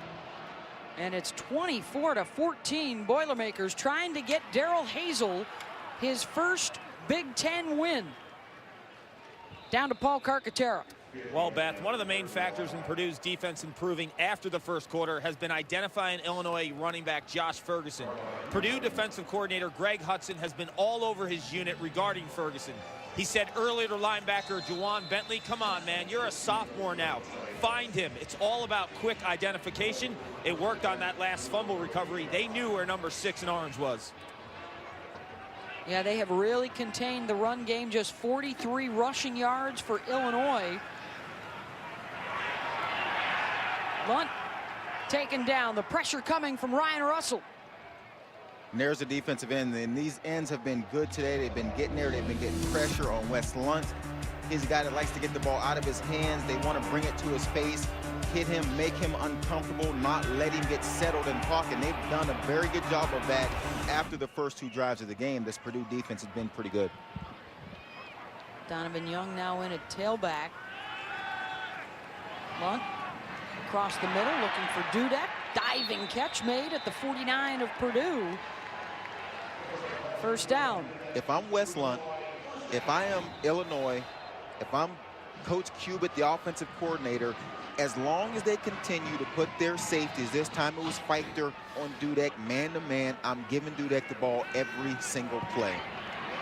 He is having a big game as Mikey Dudek. Donovan Young out of the flat, gets back to the first down marker. Let's get you an update with Adnan in the studio. All right, thank you very much, Beth. Here is what's happening with regards to Tyreek Hill and Oklahoma State facing Iowa State. Robert Smith, 97 yards. He is going to go all the way. This is what I like talking about right here. Tyreek the Freak, 20.14, 200 in high school. Second fastest ever. Love the emotion, Beth. Who was the first fastest? That's what I'd like to know. Is he referring to you? No, I'm sure. Oh, okay. No. The blazing speed. Let's see if Lunt and company can take advantage of some matchups. Donovan Young with the cutback, picks up a couple. A nice play by Young to stay on his feet. Russell has a clean shot at him, unblocked, in the backfield on the 3rd and short, and sometimes the running back just has to prove that he wants it more than the defense. No one else there to help Russell, and it's a nice job. Ferguson Young stand balanced and getting upfield.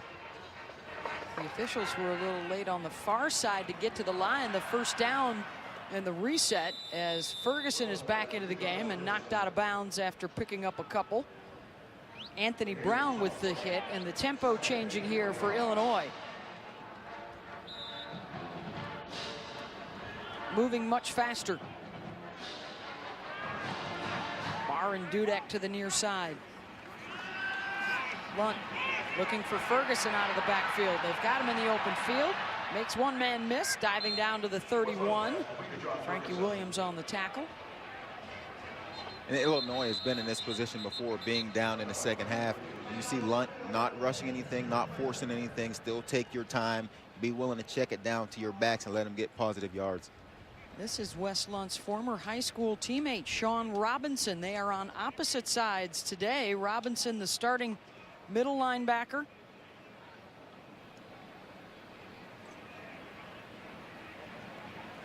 Initially tapping his right knee. Athletic trainers help him to his feet. He's number 10 there in the white jersey. Oh, it's non-contact. He went right down before the ball got to him.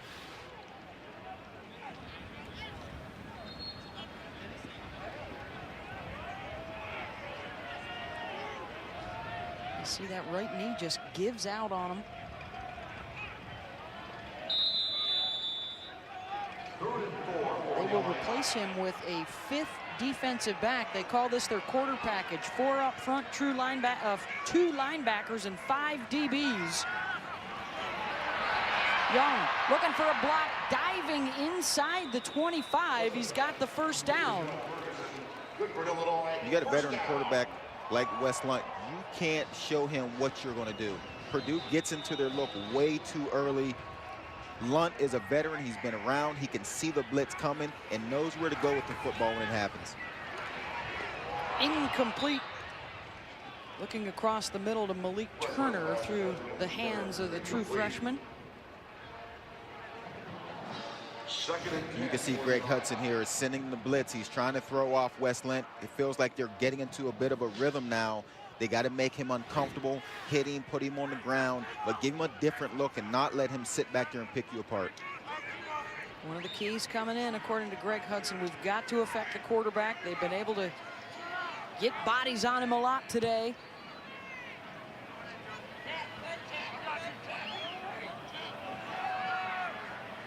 Trips to the left for Lunt.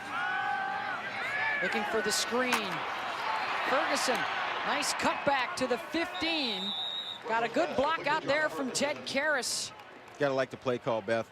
When you think of the rush coming, the blitz is coming, that's when you throw a screen behind these guys. They're all ears pinned back, trying to get at your quarterback. Throw the screen right behind them and get your blockers downfield. Donovan Young gets the call. Busting through inside the 10-yard line. They will move the chains once again, and it's 1st and goal, Illinois. Their last trip into the red zone, they coughed up the football. Trying to make amends.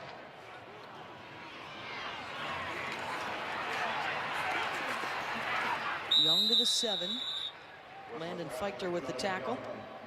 It's a little harder to throw these screen plays, these swing passes when you get inside of the 10-yard line. The defenders just don't have anywhere to go. They're going to be closer to the line of scrimmage because the end zone is right there, so it's tougher to do that. In this situation, if I'm Illinois, I may want to run the quick game, run the corner route. You had success with that earlier with your tight end. I would look in that area again. They will show 3 tight ends here on 2nd down.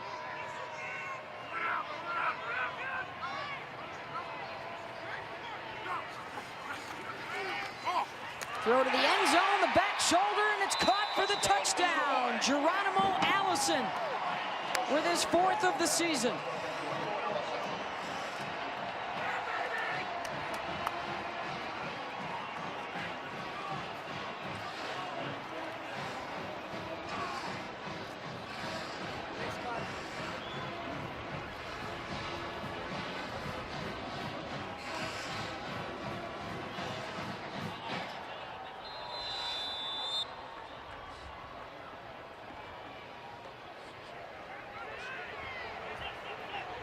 They'll do what they did in that first quarter and give the appearance that they're going to go for 2. That's their other quarterback, Riley O'Toole, who will now get down on one knee as the holder. David Reisner. PAT is good to make it a 3-point game. 6:07 to go here in the 3rd. Illinois using a faster tempo and a lot of short looks out into the flats. Nice ball placement. That is nice timing by Lunt. Put this ball only where Allison can get it. You see Anthony Brown on the coverage here. once you see Allison going wide, you got to be able to try your best to make a break on this ball, but that's a really nice throw. And the selfie celebration from Geronimo Allison. That was big for Illinois. They had been quiet offensively since those first 2 possessions. Got another big game coming up in the Big Ten on Saturday Night Football, presented by Wells Fargo. It's 19th ranked Nebraska, number 10, Michigan State, tonight at 8 Eastern, 5 Pacific on ABC. That's a big one for Michigan State, I think, to stay in the playoff chase, and for Nebraska, perhaps, to establish itself with a pretty nice resume. They've already got a win over Miami. We'll see how good that looks at the end of the season. But that would be one of the more quality wins in college football thus far if they can win on the road at Michigan State. Beth Bowens, Joey Galloway, Paul Carcaterra. We had a very healthy discussion yesterday about what is the meaning of this for the Big Ten. Who would be perhaps the better representative or the better resume late in the year? In Michigan State, they travel to Oregon the first game of the season. They lose that football game. All of a sudden, they're sort of out of that national playoff talk. And then they've just put the hammer down. They've been killing people ever since then, and they're a top 10 football team. If they can do the same versus this Nebraska team, I think it puts them right back into the conversation. Are they one of the top 4 teams? If you're Nebraska, you travel to Michigan State, you have a good showing, you earn some respect, and if you can win it, then all of a sudden it makes the entire Big Ten look better. Appleby drops it off for Akeem Hunt. Hunt able to dance out to the 29-yard line. What's coming up for Michigan State at Purdue next? They have that Michigan rivalry on the 25th, followed by hosting Ohio State on November 8th. And those are the 2 key games. Michigan has been struggling, but it is a rivalry game. And then the Ohio State game is played in East Lansing this season. They win tonight in Nebraska. They beat Ohio State. They run the table. They will have a chance to get into the top 4 teams in the country. Hunt carries close to the first down marker. Buckeyes, by the way, comfortably in front of Maryland on the road. From the other side, Nebraska, they are at Northwestern next. They have to travel to Madison to take on Wisconsin. And the possibility of the Buckeyes in a Big Ten championship game, or perhaps a rematch with Michigan State. Remember, they're on opposite sides. They could actually play twice this year.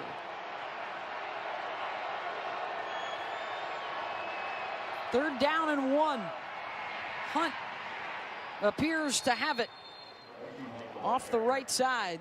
And you talk about the Nebraska side of this in their conversation. If they can win at Michigan State, will give them a big boost. They'll have to play Wisconsin again if they can win that game. I just don't know that Nebraska's the kind of team coming into the season. I don't know that they had the clout, the respect coming in to get all the way up if they can run the table and win the Big Ten championship game. I think the conversation becomes a little easier with the Michigan State team who's coming off of a Rose Bowl win this season. Hunt offset. Appleby just throws it into the deck. I would argue, though, Joe, and I know this is going to be a conversation moving forward. Why should the Rose Bowl win from last year matter? Why should Alabama winning 3 national championships in recent years, why should it matter this year? And if we want to see more competitive big name versus big name matchups in September, shouldn't it be about your resume and who you've beaten this year so far? I think it is, but I think you have to have a starting point. And your starting point to me comes from the bowl games the previous season, and that's where you start ranking these teams to begin. Appleby want to keep it. He's got a lot of room in front of him. Appleby inside the 20, the 10, the 5, and he's hauled down just short of the goal line. The Boilermakers continue to gash the deep middle of that Illinois defense. Mosley caught him from behind. The runner was down at the 1-yard line. First down, Purdue. Is the ball loose before the knee goes down? I think it starts to move a little, but I don't think it's loose. I think he holds on to this ball until he hits the ground here. I don't think it's a fumble, but a 62-yard gain out of Appleby. Purdue, great play call and great run by Appleby. A whistle because I think the officials will want to take another look at the strip, which Purdue recovered anyways. In the end zone. Illinois. I don't know team first, team second, 30 seconds. I think it was Phillips that fell on this football in the end zone for Purdue. If you're Illinois, what exactly are you hoping to happen here? It is not an official review. It is a timeout, Illinois. Gotcha. Yep.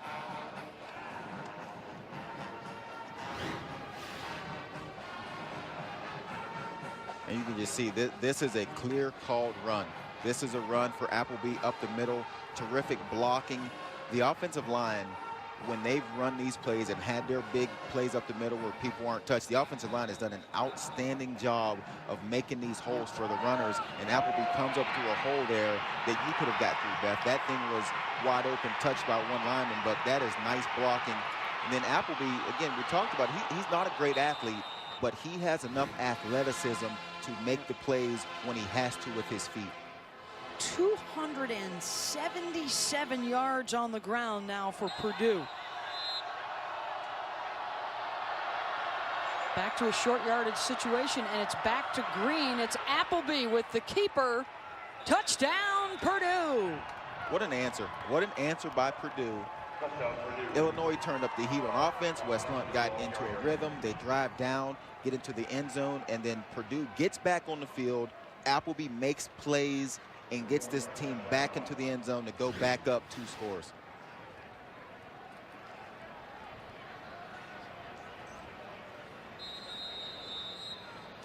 Well, he goes 62 yards and then finishes it up himself. And what a moment, a changing of the guard today for Purdue, with Appleby getting the start. 6 plays, 75 yards in 2 minutes and 16 seconds. And the whistle before the PAT.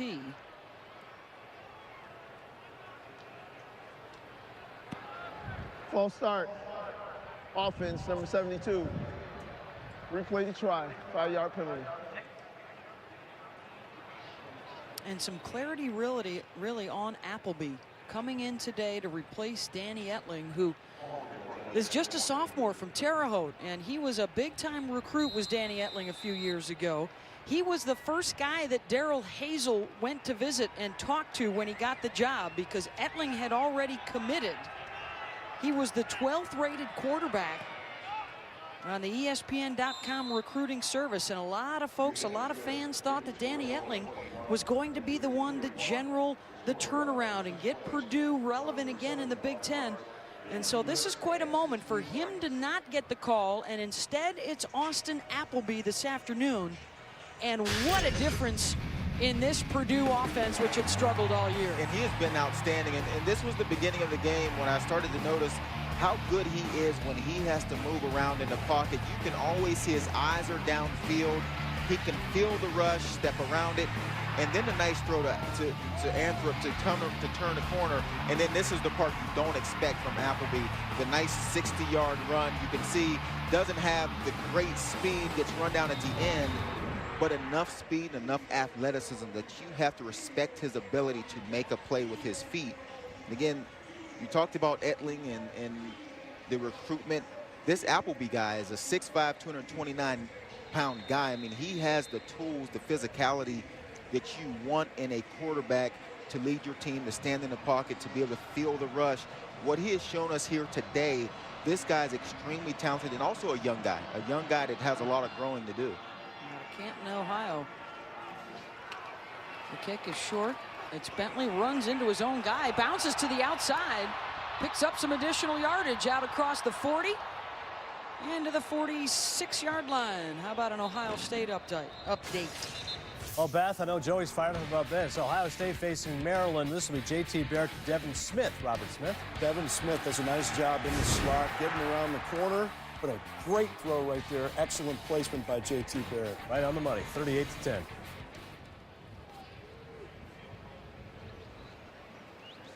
And Barrett has grown up a lot also. He's a guy that, you know, takes over from Braxton Miller. Everybody's wondering, what will the Buckeyes offense look like? He's not Braxton Miller. He's a different guy. He can throw the football, and I think he has shown that and shown improvement each game, especially after having the tough one versus Virginia Tech.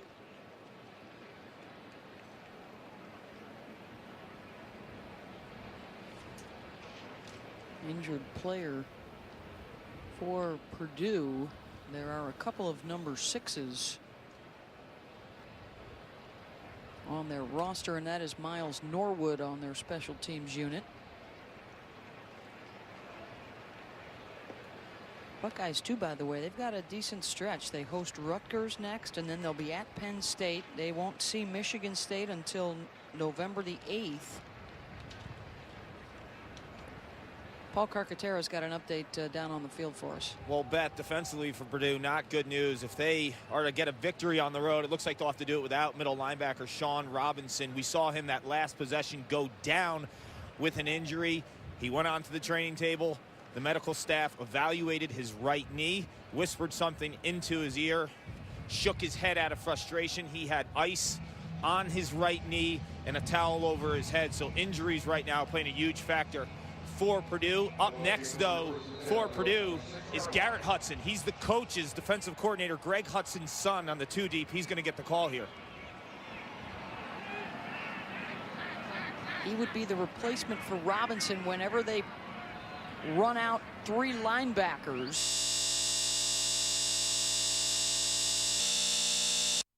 Hudson, the third guy. Ferguson.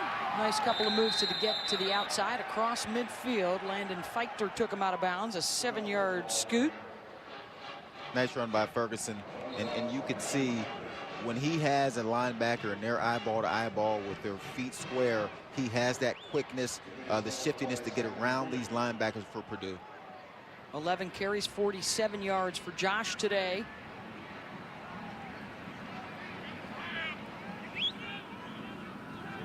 Lunt has thrown for 277 yards and a couple of touchdowns. He's going for another deep ball here, incomplete, intended for Martez Barr.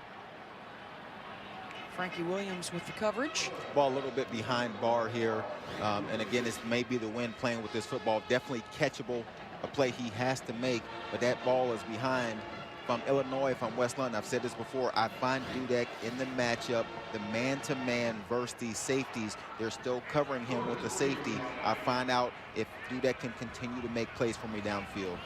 Dudek is matched up on a safety to the left. The throw goes to the right, and it's Ferguson hauled out at the 40. That'll be a first down, and Paul's got another injury update. Beth, we just saw Miles Norwood walking off after that return by Illinois. He's getting his right knee evaluated as well with the training staff, so they're dropping here in a hurry for Purdue. Thank you, Paul. Illinois now 7 for 10 on third downs.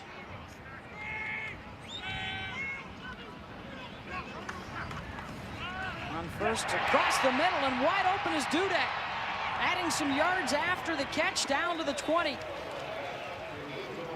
that's Dudek out of the slot, and that's a place where they have found him a number of times today, and I would argue that they could even go to him more. He's been open, especially out of the slot. He has a good understanding of what's going on. 5 catches, 153 yards today for Dudek. He's had a couple of over 40. Slotted left again. They're showing him a lot of respect way off the line of scrimmage. Lunt looking for Barr in the end zone, and complete, and a flag down, and a pass interference penalty coming up.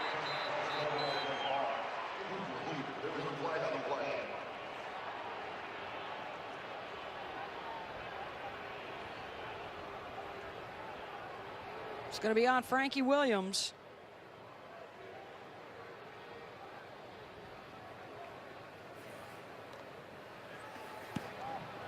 Pass interference, defense, number 24. 15-yard penalty from the previous spot results in an automatic first down. And they've gone after Williams a number of times today, and I mentioned safeties aren't great in coverage. And this is what happens when you get a guy that has been beaten a couple times, they tend to panic. Later in the game, he knows he's been beaten. This ball is in the air. He's in fine position, has a chance to play the ball. But because he's been beaten, now he feels as if every single time in coverage, he has to touch the receiver.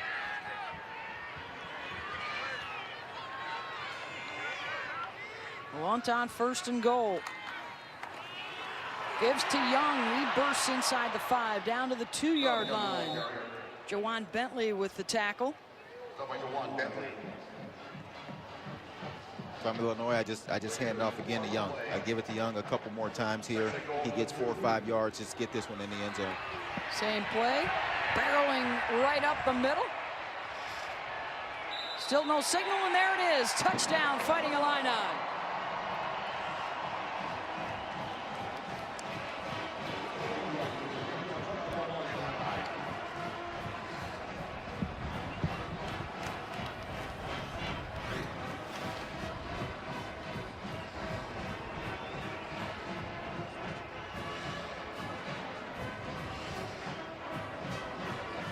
Just able to reach across that line as his upper body was coming down to the ground.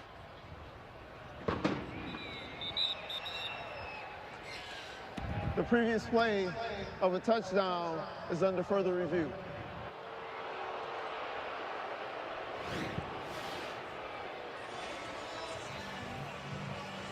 Does the knee come down first? It appears that the hip is actually on the hand of the tackler and never touches grass, and then the reach by Young. There's so many bodies in here. The fact that it was called a touchdown first. Look at that arm right there. On the hand is under the hip of Young. I don't know if they are going to have any evidence to overturn this. That's what they'd have to do. The ruling is a touchdown. There's the ball across the goal line as Replogle tried to wrap up Young.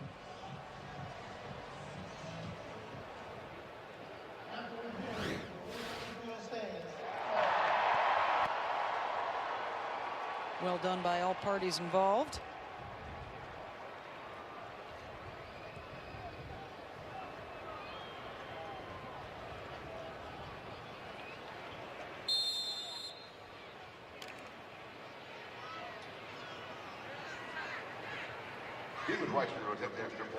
So back and forth we go here in the 3rd quarter.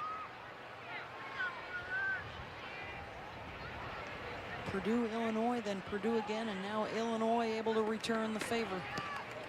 And the PAT is no good. Reisner missed it. He is the 2nd place kicker they've utilized this year.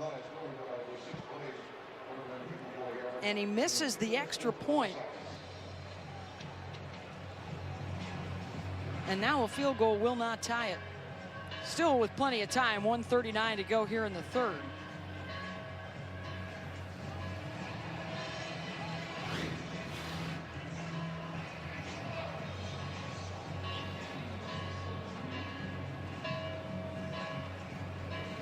That was gone right from the get-go.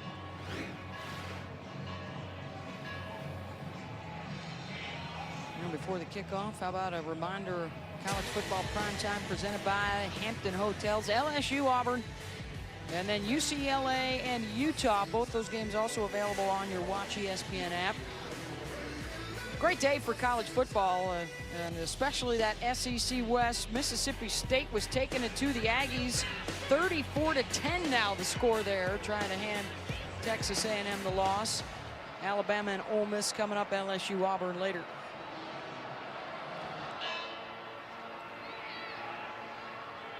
Over the head of Raheem Mostert out to the 25 for Purdue, but first to the studio.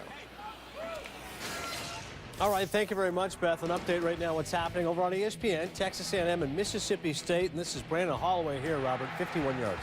Well, A&M had been back because they had been getting beat by the pass so much. But you see right there, not enough guys in the front to stop the run. And then, from 2 yards out, Dak Prescott takes it in. Jackhammer. 34-10 after they missed the extra point. Once again, that's over on ESPN with 6.5 to go. And Florida and Tennessee, Jeff Driscoll benched after 3 picks. Well, 11 for 23, 59 yards, 3 interceptions. That'll get you out of the game quick. Ugly against Tennessee right now, Beth. Boy, and it's not going to get a whole lot better for the Gators with LSU, Missouri, and Georgia all coming to the Swamp later in the month. That SEC East still up for grabs. I like the play call by Purdue, getting this ball. That's the edge. That's get it out in space. That's let Hunt have enough room and area to use his speed and his athleticism. 468 yards of total offense today under the direction of Appleby. This is Hunt again trying to get him a touch outside. And he's just shy of the first down. Well, Beth, that prior possession, we saw that huge run by Appleby, the quarterback. And when he came off the field after the touchdown, his teammates went around him and they were laughing and joking. And he said to them, I was surprised as much as all of you that I was able to rip that run off. And this kid continues to make plays and keeps the plays alive, like you said, Joey.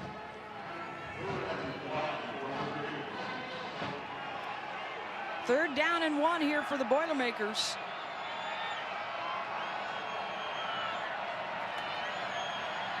Green, first down off the right side, and he will break free. The freshman rumbling inside the 30, the 20, and hauled down at the 15. Clayton Fedulum caught him to save the touchdown. 53 yards.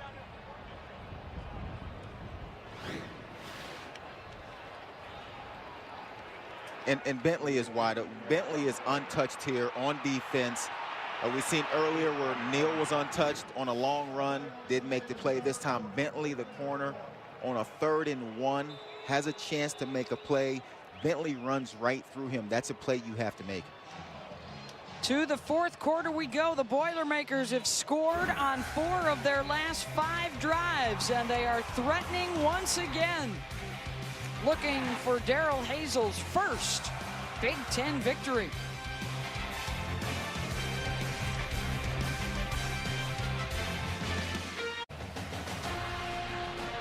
Oh, the Boilermakers are dancing indeed. 331 yards on the ground, and they lead Illinois on the road.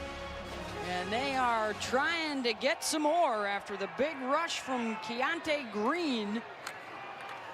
They'll go back to Hunt. He'll pick up some tough yards to the 10. The Boilermakers have 4 rushes of over 40 yards today, including touchdown runs for Mostert and Hunt. Even their quarterback, Appleby, in on the fun with a 62-yard run today. And I believe Joey Galloway is the one that said whoever runs better wins today. And right now that has certainly been Purdue. 334 to 59 on the ground over the Illini.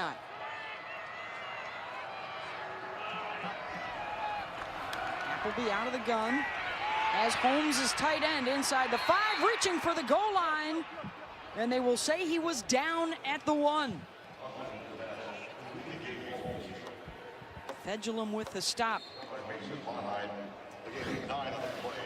Doesn't get much easier than this. You send Holmes, your big tight end, run up 5 yards and turn around. Appleby stands in the pocket and just delivers a strike to him and try to get it in the end zone. That's nice, easy football, giving you the ball. Now you got 3 chances to punch this in. Run it. You've had success between the tackles. This time, keep it simple. Go between the tackles with Green.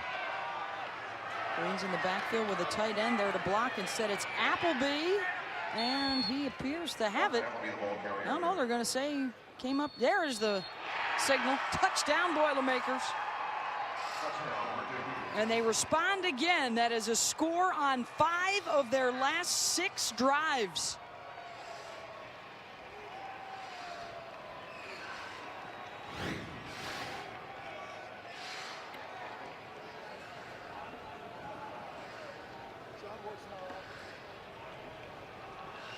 May have gotten a little extra boost there from Green. You can shove, you just cannot pull a teammate forward. He is the BMOC in West Lafayette right now. This was an offense that didn't score a touchdown against Iowa. The defense scored for them. And today they've racked up 537 yards.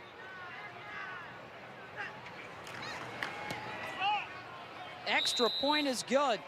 38-27, Purdue on top early in the fourth.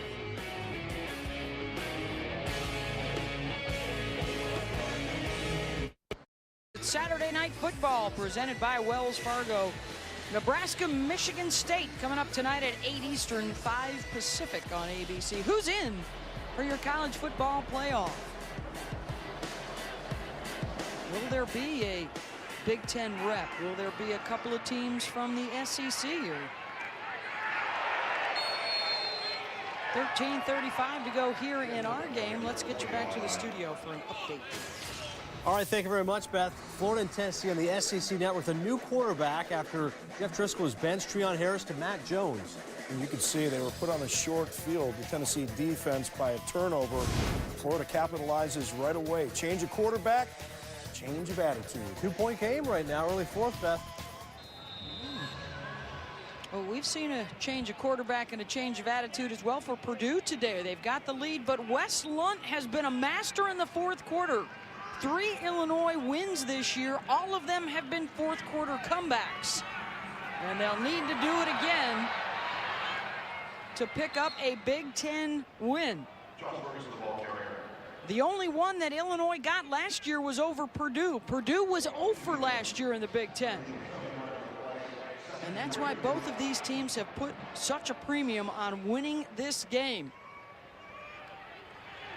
Ferguson wrapped up from behind. Michael Rouse. And now it's a third down. You can see Illinois picking up the pace here offensively. And this is where you slow it down. Get them in a third down, 3rd and 5. Now they have to call the perfect play. You can see now they're not staying on the line, moving as fast as they did on the first 2 plays. They've been good so far today, 7 for 10.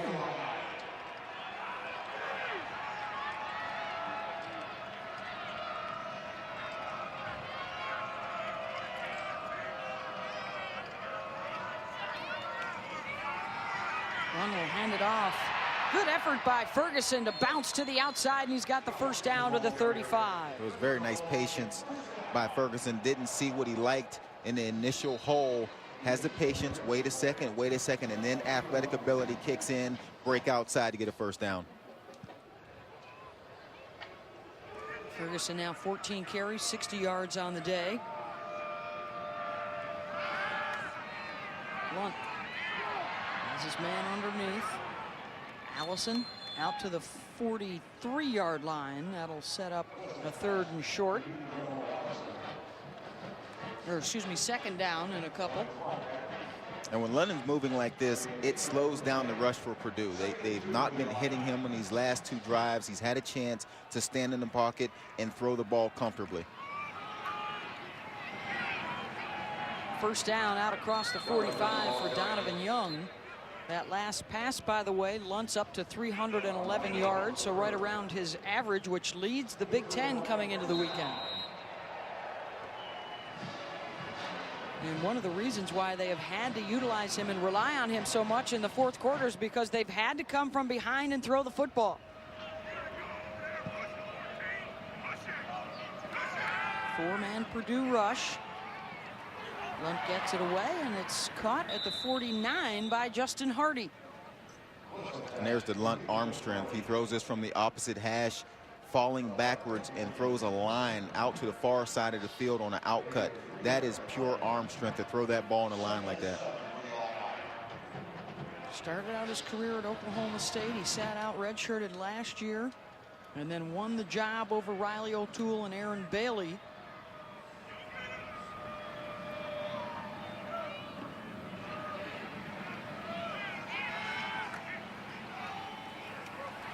Pass is caught once again by Hardy in traffic. And gets out of bounds, moving the chains down to the 33, 17 yards, and Lunt limping upfield.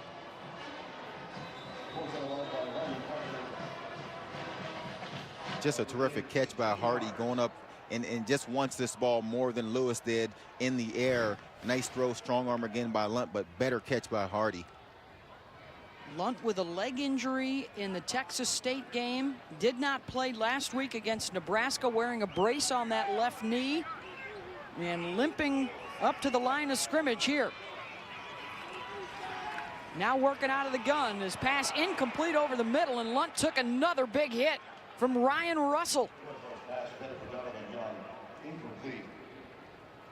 It's when Illinois goes fast, it's harder to get to Lunt. It's when they start to think about it, look things over. You can see he holds this ball, waiting on Ferguson to make a cut here, and then he takes the hit.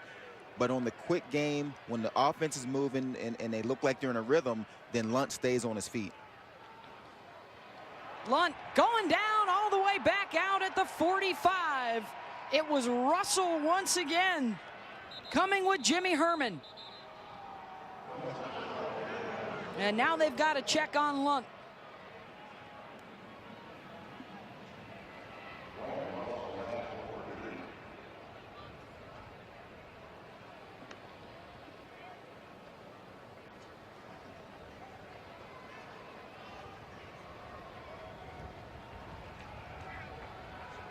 A tough sight here for Illinois fans as the athletic trainers will help their starting quarterback over to the sideline. Russell at the top of your screen, showing his athleticism all day long. It was better at going outside. This time just goes inside, beats the tackle, and Lunt has nowhere to go with this. And unfortunately for Illinois, unfortunately for Lunt, he stays down after this, holding on to the leg. It didn't look like Russell hit the knee directly, but he definitely landed on the lower leg. And it's Riley O'Toole now on at quarterback. It is 3rd and long. They need the 23-yard line. The senior out of Wheaton, Illinois, throwing deep down the middle, and he's got it to Dudek for a first down. And give O'Toole a lot of credit here. Comes into the game cold on a 3rd and 22. You usually don't make these plays if you've been playing all day long. And what a throw, but in front of the safety and over the linebacker to do that. 23-yard gain, back to the air for O'Toole, incomplete. Looking for Justin Hardy. Riley started the Nebraska game. He had a touchdown pass, but also 3 interceptions. As Lunt gets some attention on the sideline.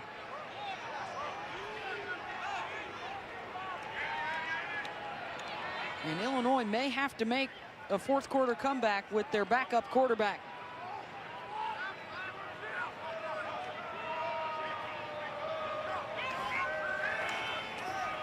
O'Toole to Ferguson out of the backfield.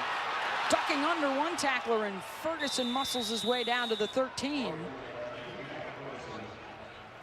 Be a yard shy of the marker. You can see the idea of Coach Hudson, the defense coordinator for Purdue, is send the blitz. Send the blitz at O'Toole. Let's see if he's ready to go. And O'Toole has stood up so far and completed 2 balls. 3rd and a couple. The snap almost got away from him. He was able to haul it in and give it to Ferguson, but they will be short.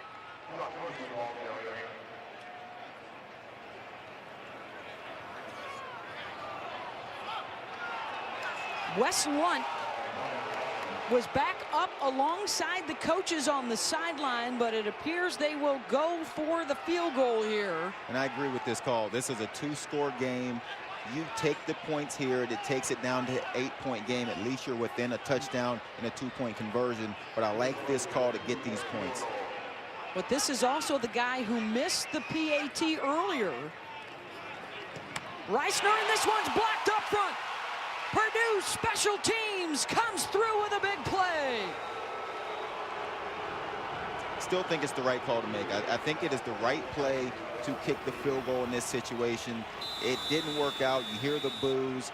But as far as football and decision making, that's the right thing to do. Looked like Ryan Watson was able to burst through there and get a hand on it.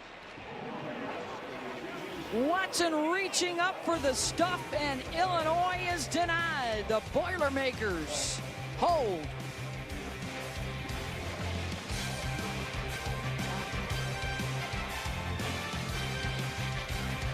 This silver dollar has been in our family for generations. I had it with me the night I won the heart of your grandmother. Wait, that was Chrissy Redford. Don't tell Nana. It even saved my life from a nail gun in the great construction riots. And now, I want you to... Never mind. No dollar is safe. The new Dollar Cravings Menu. 11 craveable creations, each for $1. It's Macy's Men's Wardrobe Sale. Get great suits from your favorite designers, now $279.99. Dress shirts and ties from Kenneth Cole Reaction, Jeffrey Bean and more, buy one, get one free. Plus, use your savings pass and save an extra 20%. Macy's Men's Wardrobe Sale.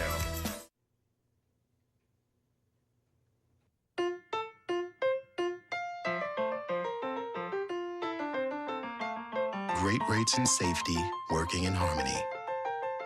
Open an Optimizer Plus account from Synchrony Bank.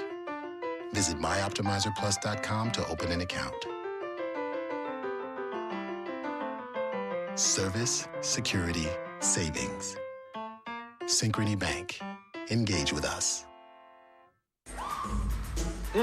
Feel it? JJ, what? You know the game's on tonight, right, Amy? I know, but it's my turn to shop around. Right, but you can do both. How? NFL Mobile is now free with the More Everything plan from Verizon. I have Verizon. Download it, and you can watch the game right here. Come on, Miss Boogie! Oh, Helen. Watch primetime NFL games on NFL Mobile, included with the More Everything plan, exclusively from Verizon. Why live the same day over and over?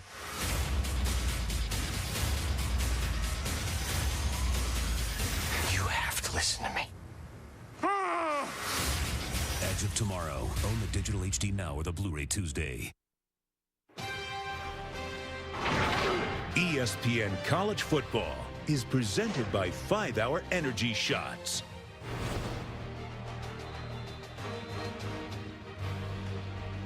Some of the sights from Memorial Stadium here in Champaign, where the Purdue Boilermakers are looking for a big road win, 38-27. Can they close it out? First up to the studio. Thank you. Let's update you on what's happening over on ESPN. Texas A&M and Mississippi State. This is Dak Prescott to Fred Brown, 52 yards, Robert. And Devontae Harris, the cornerback, just stopped his feet, turned around completely, turned around a little bit too soon, but a great throw by Dak Prescott to get it up over the top. That's on ESPN. On SEC Network, Florida's taking the lead on a 49-yard field goal, 1-point game, Beth. Boy, the quarterback change working for the Gators as they jump on top. Here it's Appleby, the give to Akeem Hunt. The pile will move him out across the 25. Joe, are you going to the marker or are you going to the eraser to do some work on your bracket? Coming into the weekend, there were your four. Yeah, this is tough. Oregon's going to be out of there. Texas A&M, I'm not going to touch them yet. They're on shaky ground. Still got time. But there's some teams lurking. Notre Dame, big game versus Stanford today. And I think the SEC West is going to get another team in there. I think when you look at the games they have, you know, the Alabama-Ole Miss game, if Alabama wins, they have a shot to move into my playoff. Okay. Auburn also. Some open spots in there right now. Yeah, your other team there on the outside looking in, Notre Dame, they host Stanford. The Cardinal, a favorite in South Bend this afternoon. And on the third down play, out across the 30, down to Paul Carcaterra. Joey, did I hear Alabama, if they get the win versus Ole Miss, then you're not going to have anyone on Twitter to argue with on Monday in College Football Live. The Tide fans love you. It depends on which way we go. If Auburn looks really good versus LSU, they have a shot to get in, and then the Alabama fans will really appreciate if you put Auburn ahead of them. And if they get the win on the road and you put Auburn ahead of them, man, you got your hands full on Twitter Monday. You angling for an invite to the Feinbaum show? Is that what's happening here, or what's going on? I'll see Feinbaum at 3 o'clock on Monday, and that's when the Alabama fans get fired up. All right, well, Illinois does its first job, and that's to force the punt. And to get it right back, time of the essence, under 6 to go, and Illinois has got work to do.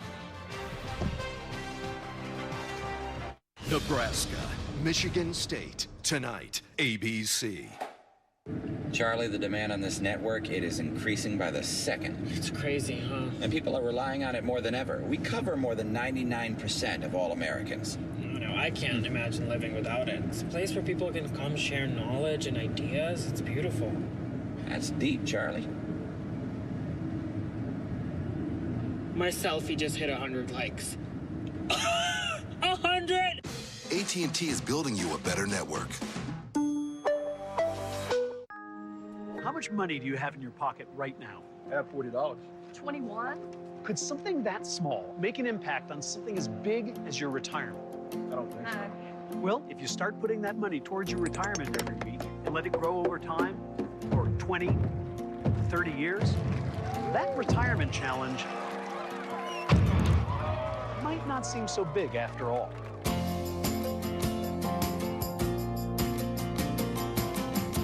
Please stand by for this urgent message.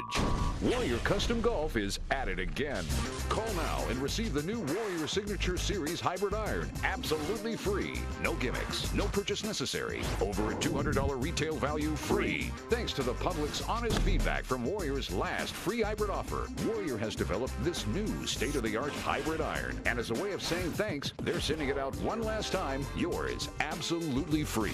All we ask is your final feedback before it's released to retail stores.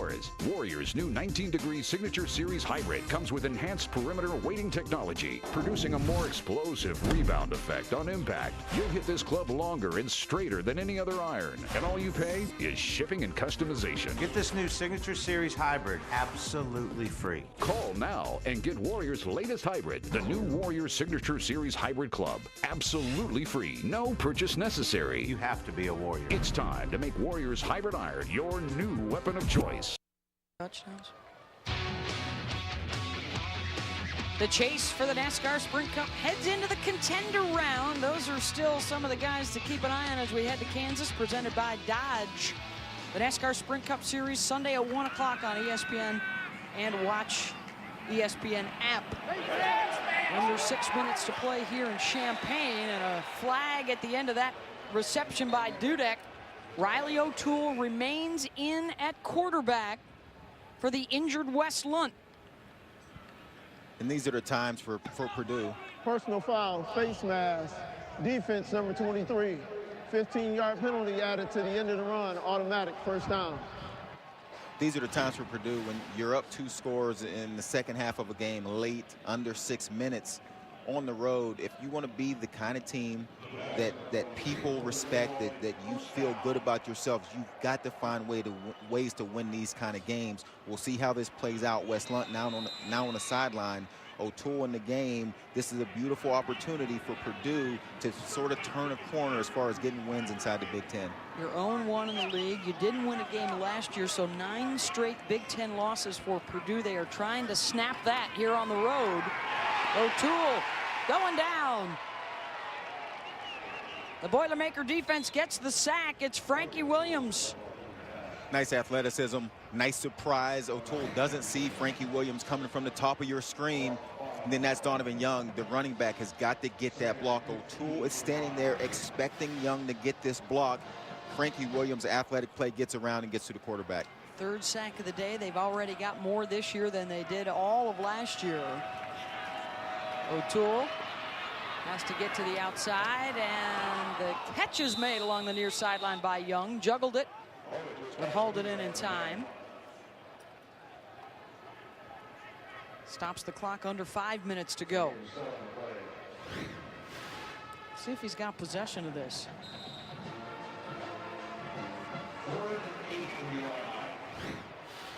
Wow, a little bit of movement on that ball. O'Toole going deep. Got his man at the 10. Martez Barr.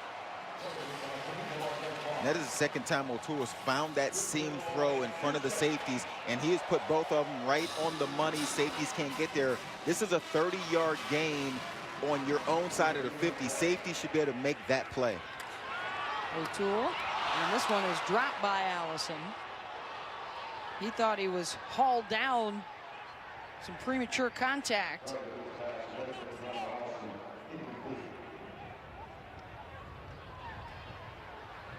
Over 1,000 total yards combined now for both sides. There's Dudek. He's got over 200 yards on 8 catches today. O'Toole will look the other way. He'll drop it off to Young out of the backfield. He's stuffed at the 10-yard line. Pretty nice tackle by the corner coming up this time. I mean, when you see a running back in a corner, Anthony Brown out there does a nice job of staying square, getting a piece of the running back until Frankie Williams can get out there and help him out. 3rd and goal. O'Toole scrambling.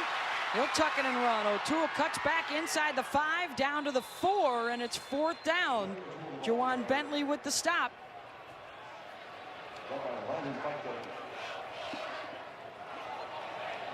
You can see the offense stand on the field, and I think this is a decision made by their lack of ability from the kicker, from the protection. They've missed 2 field goals, and I think that's why they go for it here. O'Toole, pressure coming, and down goes O'Toole. He tried to pitch it, and the knee was down. Jelani Phillips with the pressure from behind, and the Boilermaker defense gets a 4th down stop. When it's been a pass situation, keep your eye on these defensive ends. Phillips, Russell has made plays. These guys, when they pin their ears back, they're athletic enough. You could see them get around the corner and get their hands on the quarterback to get the ball back for Purdue. Boilermakers in business with the lead and the ball late. Welcome back to ESPN College Football, presented by 5 Hour Energy. Purdue on the brink, and the Boilers close it out. 3:33 to go. Quite the debut for Austin Appleby. The quarterback change paying major dividends here this afternoon. He's thrown for a touchdown. He's run for one. Akeem Hunt, Raheem Mostert, both with long touchdown runs. 546 yards of total offense, 344 of that coming on the ground. You know, and Illinois now in a situation only having 1 timeout left. It's going to be tough. There's 3 minutes left in this game. If I'm Purdue, just keep running it between the tackles. If you get stopped, I mean, you're up by 11. It's going to take a lot for Illinois to get those points on the board. You played pretty good on defense here in the second half. So just take care of this football and keep the clock running. Hunt, that's going to be close to the marker, maybe a yard short.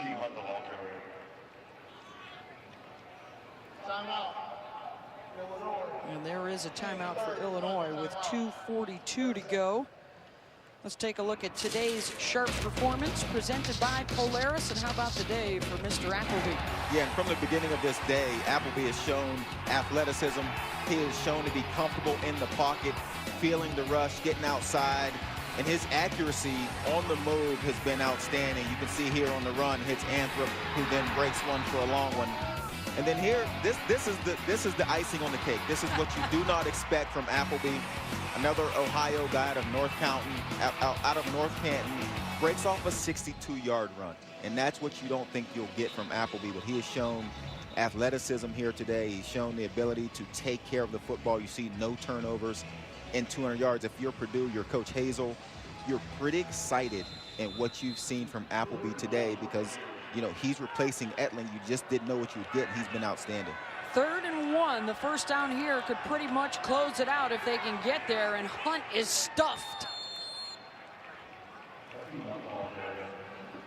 Teitzma and Neal. And it's 4th down. A reminder, don't miss out on the newest 30 for 30 from ESPN Films. It's Playing for the Mob, brought to you by Infinity, Tuesday at 9 on ESPN and on your Watch ESPN app. It's about the Boston College point shaving scandal back in the late 70s. D'Angelo Bentley will be back deep to receive the punt here on 4th and 2. He's down around midfield.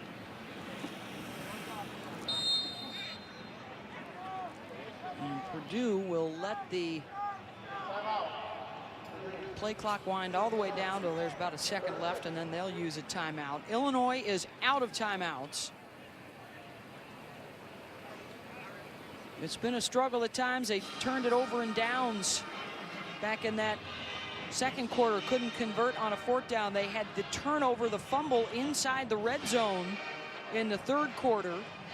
A missed PAT, a blocked field goal, and then just on that last possession, they turned it over on downs inside the 5. Missed opportunities. Will they have it a couple more to go?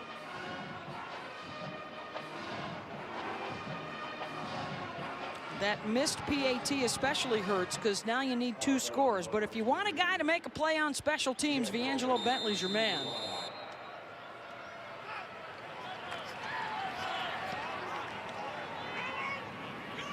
It does not look like Purdue will want Bentley to have a chance. That is one heck of a punt. Beautiful punt.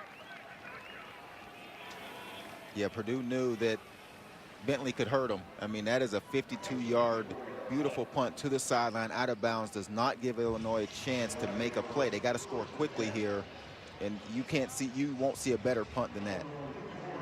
And it is still Riley O'Toole at quarterback, replacing the injured Wes Lunt.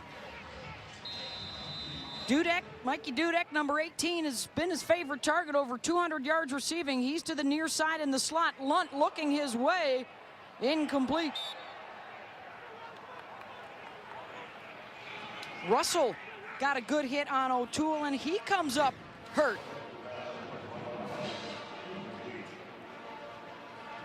These defensive ends for Purdue, they've been good outside, inside. They beat the tackles across their faces. You could see Russell beats the tackle across the face, hits O'Toole. In these situations where he's going to have to wait for receivers to get downfield is when this rush, when defensive ends are at their best.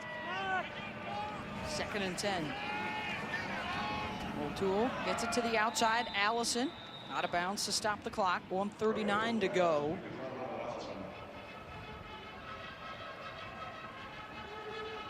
Going to be 3rd and 3.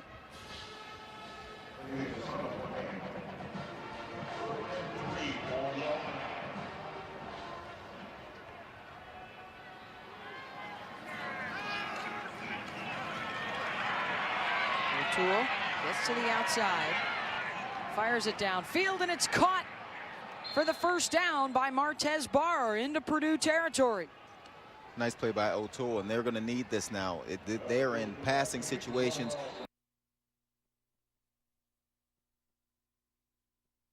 Plays outside the pocket. Deep down the middle, Barr's got it. Stays on his feet down to the 20. There's the seam throw again. Third time O'Toole has thrown this ball since he's been into the game, thrown it on the money, and beat the safeties over the head of the linebackers. Immediately to the line. O'Toole looking for the end zone in traffic, and it's intercepted in the end zone by Landon Feichtner. Feichtner gets the pick to end the threat with 1:09 to go.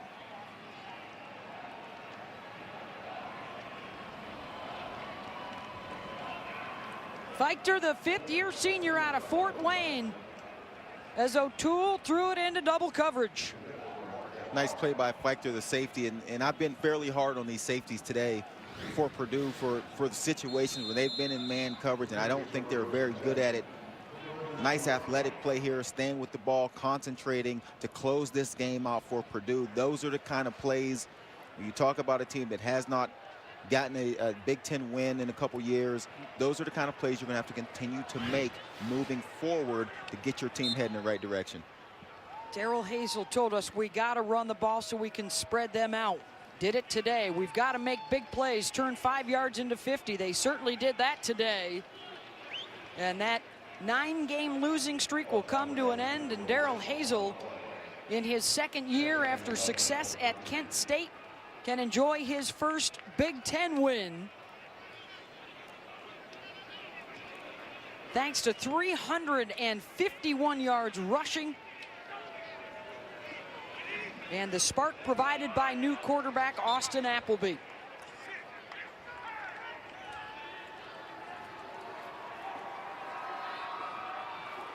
Road win for the Boilermakers